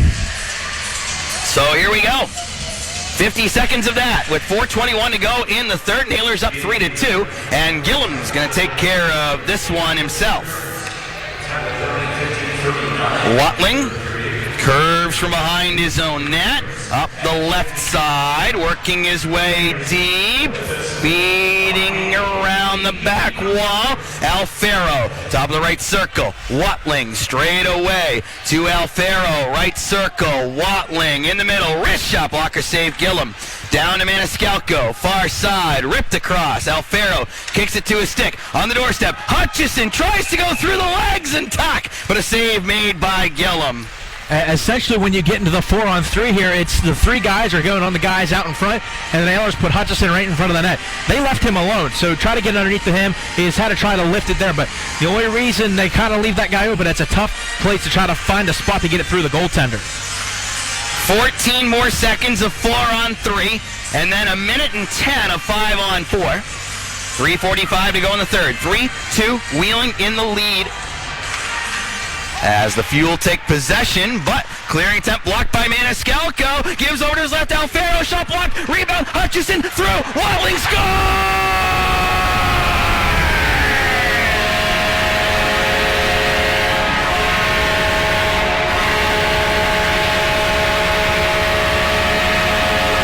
Patrick Watling, his second of the game, and it's a power play goal as he jams in the right side shot, making it 4-2 Nailers with 3:36 to go in the third.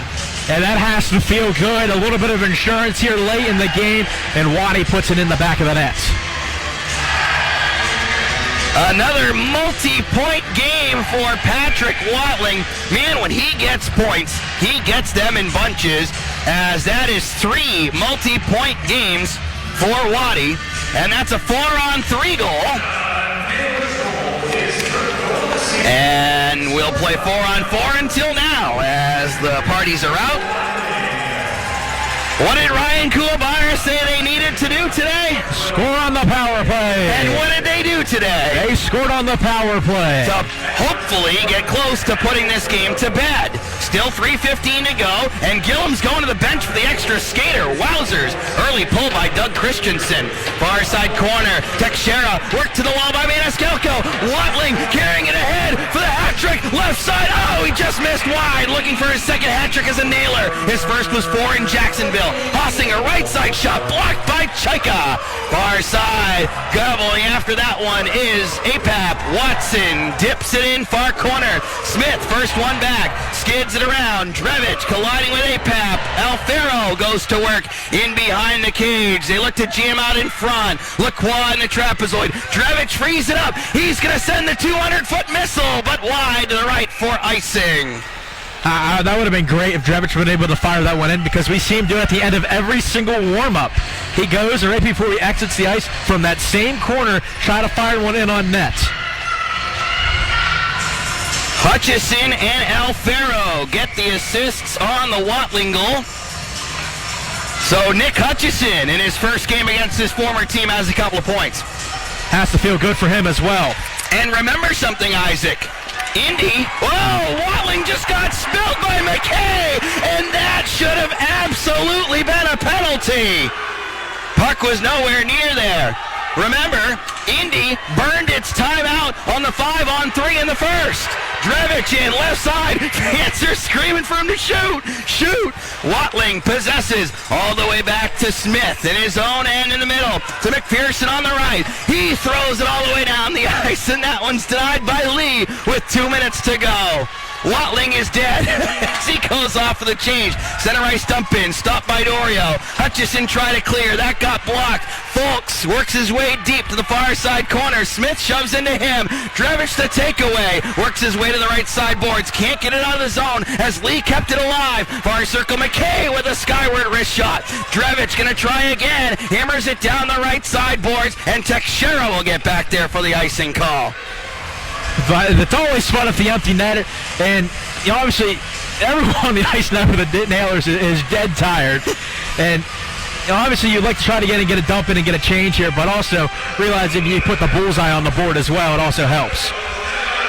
I think Watling is thrilled that he got off right now. I know Derek Army, he's one of those guys that will try and get the players certain accolades, like a hat trick if he can, but Watling, you could just see as he was coming to the bench, was just exhausted. Lacroix near side, fenced away by Smith. Drevich tries to go up the wall, blocked by Watson. Malone centers, Hutchison shuts it off, gave it away. Teixeira long wrist shot. Nice smooth save with the glove by Dorio. Especially because there was a pile up right in front of him as well. Being able to identify where the puck's coming from, reach out confidently with that glove. How about Dorio's game today? We looked at the first period, 2 goals in the first 6 minutes. We're like, oh man, this is not doing well for his confidence, but 20 for 20 in the second and third.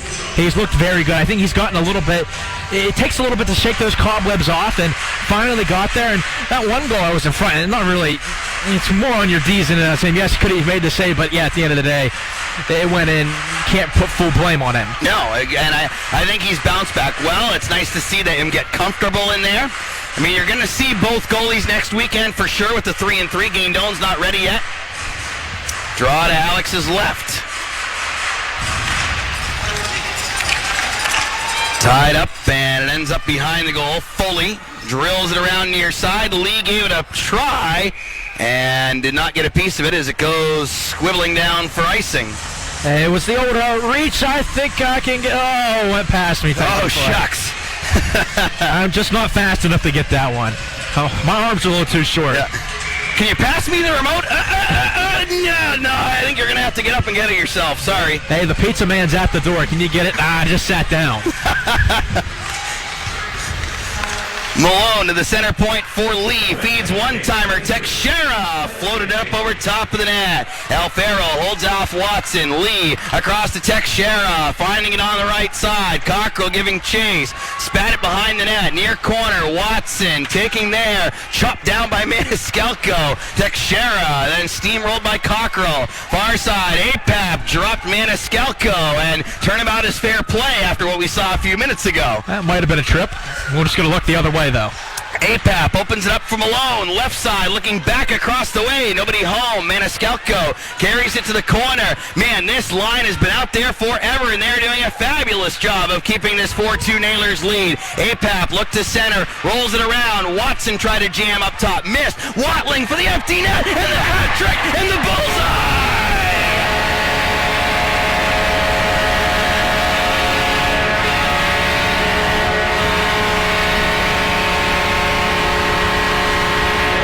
Patrick Watling with career hat trick number 2 as he seals the deal and gives the Nailers a 5-2 win, their first home victory of the year. 12.9 seconds left. You love a good hat trick and you love a first home win of the season. And the Nailers 5 straight goals after trailing this game 2-0. Near side, it's Stevens fending off Foreman, rolls it ahead, and glove down by Sajin to put it to center and put it into the win column. It's a final 5-2 for Wheeling. Absolutely love it, Deej. It didn't look too good after the first period, but it's how you continue to finish the game, and as you said it the best, 5 straight goals for the Nailers to close this one out. How about that? Back-to-back nights. We go into the third period deadlocked at 2. Back-to-back nights, it's a 3-goal third period. Last night, the Comets. Tonight, the Nailers get the job done. And again, we mentioned that at the beginning of the third period as well. The third period was Indy's best period coming into this game. And the Nailers scored 3 goals.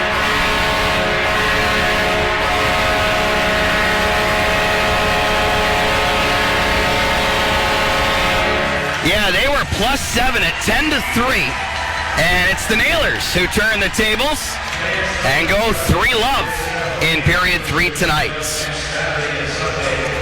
And that, funny enough, after all the games where Wheeling outshoots its opposition in the third period, is the one time where it goes the other way. And Indy outshoots Wheeling 12-8 in the third. So Wheeling goes 3 for 8 in the final frame.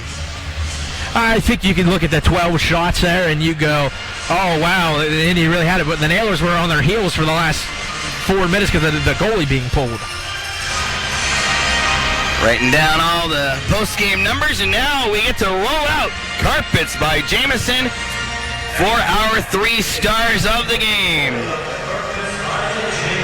And these will all be from the victorious Nailers. Drevich gets our selection for number 3. He was in Indy's heads all night and also had a goal to get the scoring started. I think he still might be in their head. Alex Stevens is number 2 with the G-dub for pro goal number 1. And the only way you can trump that is a hat trick. I absolutely love it, Waddy. Right place, right time, and might have had the goal that changed all the momentum at the end of the second period. So Patrick Watling gets the number 1 star. That means that we get to chat with Waddy as he goes and delivers a hat to one of the fans sitting on the far side of West Banco Arena. He's just soaking in this hat trick in number 1 star, isn't he? He's letting it roll right now. He's also might be trying to catch his breath in his legs for how long he was out on the ice. That's true. Forgot about that part of it. He played a ton. There were probably about maybe 7-8 guys that were out there for the majority of those last couple of minutes trying to finish this game off. And kudos to Derek Army for trying to get him the hat trick as well, as you mentioned it. Alfaro was out there a ton at the end. Foley was out there a ton at the end. I'm thinking Smith was out there a ton. Oh, no, McPherson was out there a ton at the end. Like, man, there were some guys that ate some serious minutes at the end.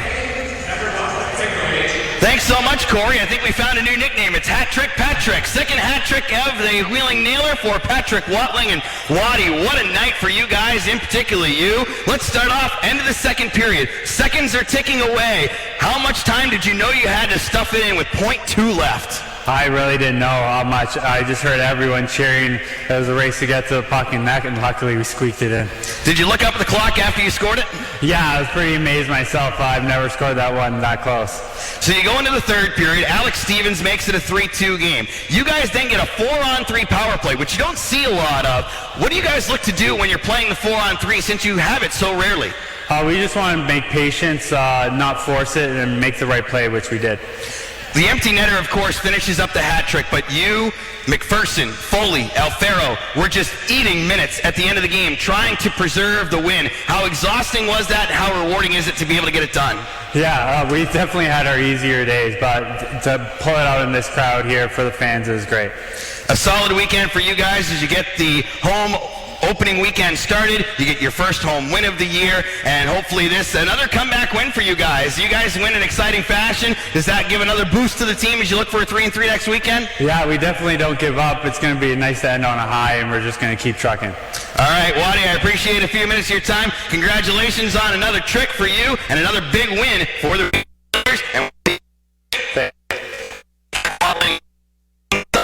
a hat trick as the Nailers are victorious on this Sunday afternoon, 5-2 against the Indy Fuel. Isaac and I will have our post-game coverage, Nailers Overtime Live, as we'll recap the game and go over some more good stuff on the Nailers Broadcast Network, presented by Main Street Bank. Are you ready to put the spring back into your step? The swing back into your game?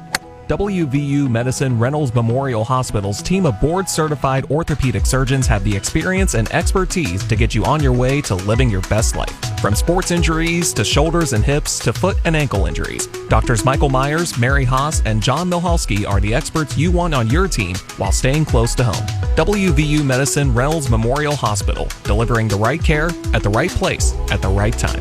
J&D Waterproofing, don't cry, call 1-800-VERY-DRY. J&D Waterproofing has proudly served the tri-state area for 80 years. To celebrate 80 years in business, they're offering 8% off all services. Waterproofing, foundation repair, their patented full wall anchor, roofing, gutters, and more. They offer free estimates. J&D Waterproofing, locally owned by the Belanti family for 3 generations. J&D Waterproofing. Don't cry. Call 1-800-VERY-DRY.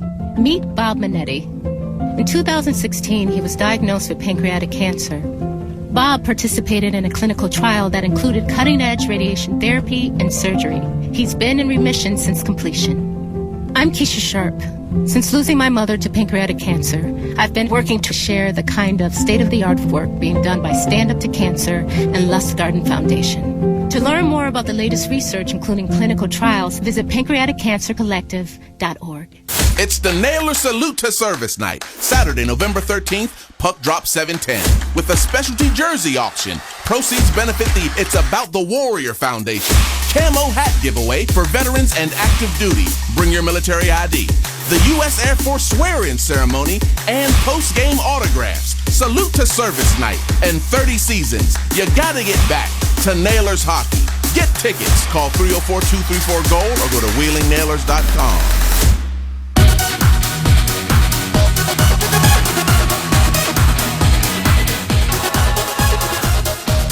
To Nailers Overtime Live. The Wheeling Nailers pick up a 5-2 home victory over the Indy Fuel. They rattle off 5 straight goals, 2 in the second, 3 in the third, and give their fans a lot to cheer about on this Sunday afternoon. Welcome back to the Herb Electric broadcast booth. I'm DJ Basella alongside of Isaac Basinger. And Isaac, that was a terrific comeback win by the Nailers. They had all the shots in the first 4 periods of the weekend, and it ended up being the quality of the shots that changed in the last 2. It was just a matter of time before they started to break through, and it was a great way to finish off the weekend. How about that? 61 shots in the first 4 periods of the weekend, 2 goals. 20 shots in the last 2 periods of the weekend, 5 goals. I'm no math major by any sense, but that doesn't make any sense when it comes down to it. No. But that's why you play the game. Let's look at how this game was played on our scoring recap. It was very scrappy early on and kind of feels like it's going to set a tone. It did quiet down drastically as the first period went along and into the second and the third, but man, oh man, it was like, oh, been waiting to see you guys since June. Let's kill each other. It was more like I've been thinking about all this trash talk I had in my back of my head over the summer, and now I finally get to see you to do it again. Like, it's no surprise they saw each other as much as they did last year. They're going to see each other a ton this year, as this was the first of 13. So, special teams plays a role early. Nailers get a power play, and I'm sure some of the fans, the way the power play has been going, at least in the first few games, were like, oh, this is not a really good sign, as Indy strikes first with a shorthanded goal. Yeah, the Nailers just got hemmed almost on their own end on the penalty kill and had a good...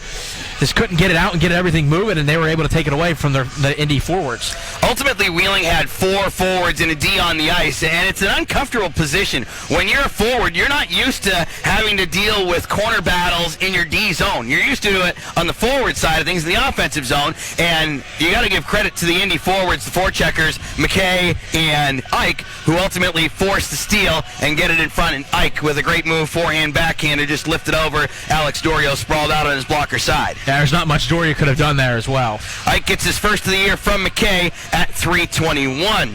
Nailers get back-to-back penalties, a rough on McPherson, a trip on Boomhauer. Literally, the second that Boomhauer's penalty expires on the 5-on-3, Indy gets the goal. Yes, and able to send it over, and Mike Lee just throws it all the way through, and you, as you said, you hope there was bodies in front there. Finds its way home on the left side. Folks and Malone get the assists on that at 5:31 to make it 2-0 for the Fuel. How about, by the way, you talk about a game that had some moments in it that could have been altered by a fraction of a second.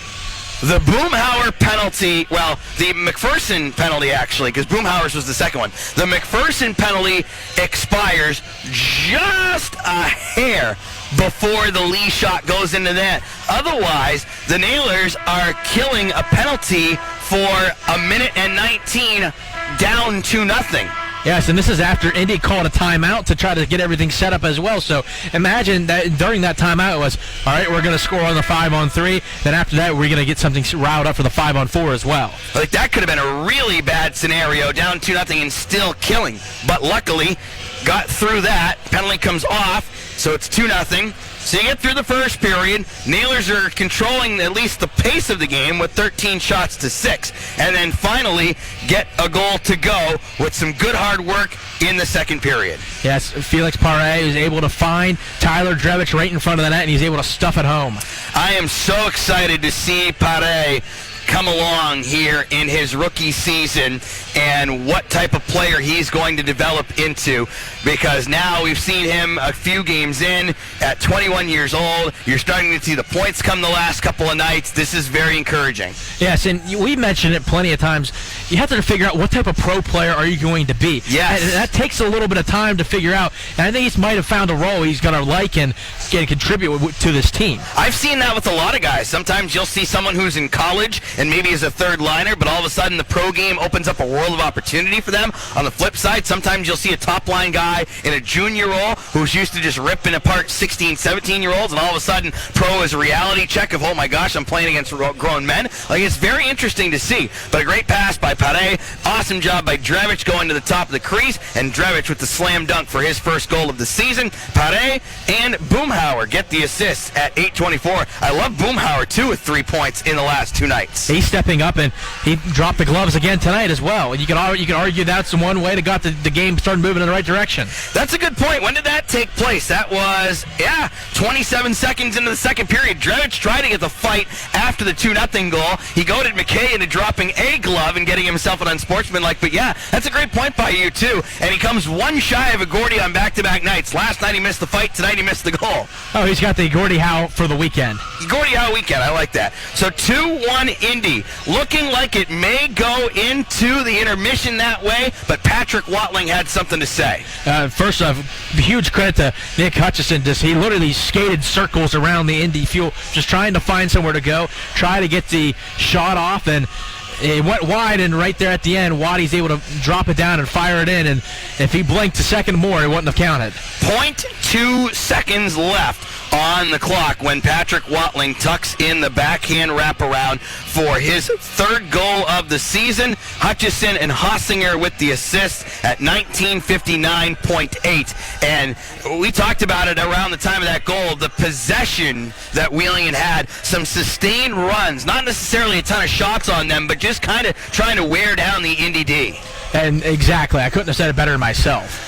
So it was 2-2 after 2, and they go into the third. And sometimes you get a little bit of puck luck, and that's what Alex Stevens get. Put the shamrock in his pocket on this one. I think the rabbit's foot might have been at his locker as well, as he just fires it, and it just went off an Indy defender, and it took the greatest hop he could ever ask for, and that has to feel good for the Nailers as well. You scored that early in the third period after you did such a good job of coming back, and you take the lead that early. Had to give you the guys a boost of energy for the rest of the period. Stevens' slap shot tipped into the net by a Fuel. First pro goal for Alex Stevens, assisted by Matt Ustaski, making his Wheeling debut this afternoon. Gets on the scoreboard. Nice job, Ust. That's always a positive when you can get a point in your first game of the season. So we go 3-2 through the third period, and key moment, 4-on-3 power play for the Nailers, and what an opportunity that was, as you had the matching roughing minors on Malone and Hossinger,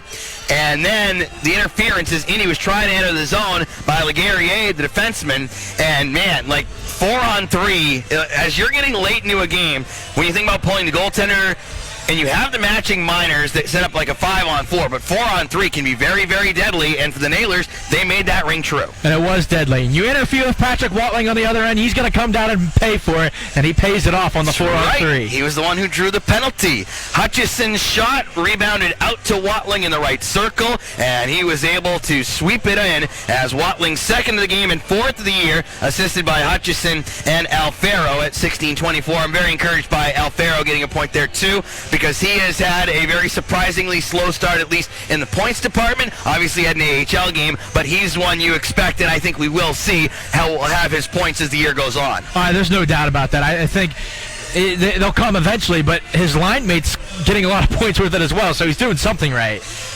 Huge effort at the end. 4-2 lead. You're like, okay, we're comfortable. We're up by 2.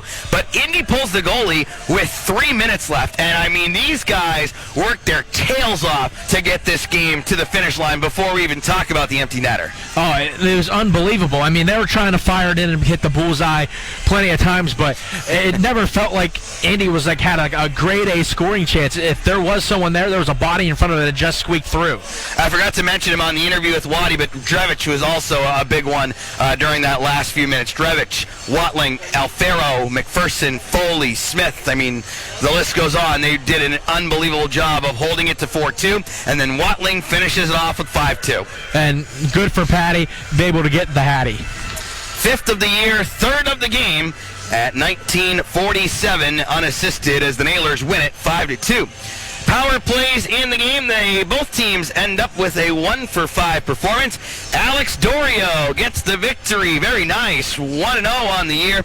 24 of 26. And again, I'll mention it, 20 for 20 in the second and third periods, helping take it to the win column. That's a good bounce back for him as well. Giving up the 2 goals in the first period and being able to shut it down from there, that has to help the confidence a lot. No question. On the other side, Mitch Gillum, 1-1, 28 saves on 32 shots for the Fuel. All right, let's roll out carpets by Jameson for our 3 stars of the game today. Our number 3 star goes to Tyler Drevich.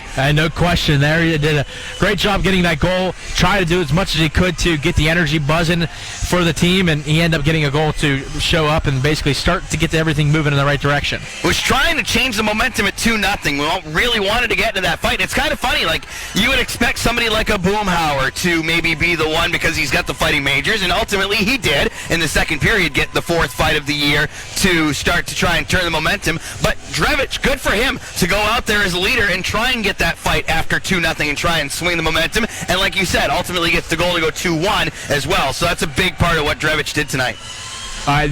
Definitely. He might be the most hated player, at least in the Central Division. At least in the state of Indiana, because the other states haven't seen him yet. Oh, they will. Well, actually, you know what? Iowa already does, because he got kicked out of that game. So if your state starts with an I, he's not allowed. All right, all we got to do is the O's and the M's, Ohio and Michigan. But 5 shots today, too, for Drevy, which is a high number. He's starting to turn it up a little bit. Last year, he seemed like he was a little bit of a grinder. He's trying to turn it into a little bit, possibly putting himself in some scoring chances as well. Number 2 goes to Alex Stevens. First pro goal, a G-dub. You couldn't have done better than that. 3 shots ago with it as well, with a +2 rating. Solid. Number 1, the hat trick, Patrick Watling. I said there was no question about Drevich. I mean, there was no question about that being the first start. Yes, and funny because originally when we were picking them at 3-2, Stevens and Drevich were very much on our radar. Watling was kind of like maybe? And then boom, from 3-1 all of a sudden with the 3 goals. As Patrick Watling finishes off with the number 1 star. Who else did you like tonight? You have to look at Nick Hutchison. Yeah. Going against his former team, tell me there wasn't a little bit of extra effort out there. It might be a Sunday afternoon, but he gave a little bit extra effort out there. 2 assists on the afternoon is great. Both primary assists also. I like that, which that still is a stat I would love to see get kept a little bit better. Primary assists versus secondary assists. And I mentioned it last night with Boudria for Fort Wayne. All 3 of his were primaries. Both of Hutch's tonight were primary assists, 6 shots on goal. Way to go, Hutch. I like that. Yeah, I think I'm pretty happy. I mean, Ustaski makes his pro debut, gets an assist. Pare finds his way onto the score sheet again. Boomhauer assists in a fight, and he's got the championship belt on the ice. Real good, solid overall team effort once again by the Nailers. Yeah, it's easy to go through and pick at individuals, but overall, it's just a great team win. And it goes into the books 5-2 for the Wheeling Nailers. All right, how about the Main Street Bank out-of-town scoreboard? All right, the Newfoundland Growlers were able to knock off the Adirondack Thunder 5-0 this afternoon. Atlanta explodes for 7 goals to knock off the Greenville Swamp Rabbits 7-5. The South Carolina Stingrays knock off the Jacksonville Icemen 4-3 in a shootout. Florida travels to Worcester, as they have been there most of the week, as they knock off the Railers 4-1. Keep moving through. Idaho at Tulsa, 2-1 Steelheads at the moment. Kansas City and Wichita and it's 3-1 Thunder right now over Kansas City. And then the last game on the docket, the Fort Wayne Comets at the Toledo Walleye. 4-2 Comets here at the beginning of the third period. A day off for the affiliates. Wilkes-Barre-Scranton suffered through a tough week against Lehigh Valley, Providence, and Hartford. They'll try and right the ship on Wednesday night when they take on the Rochester Americans.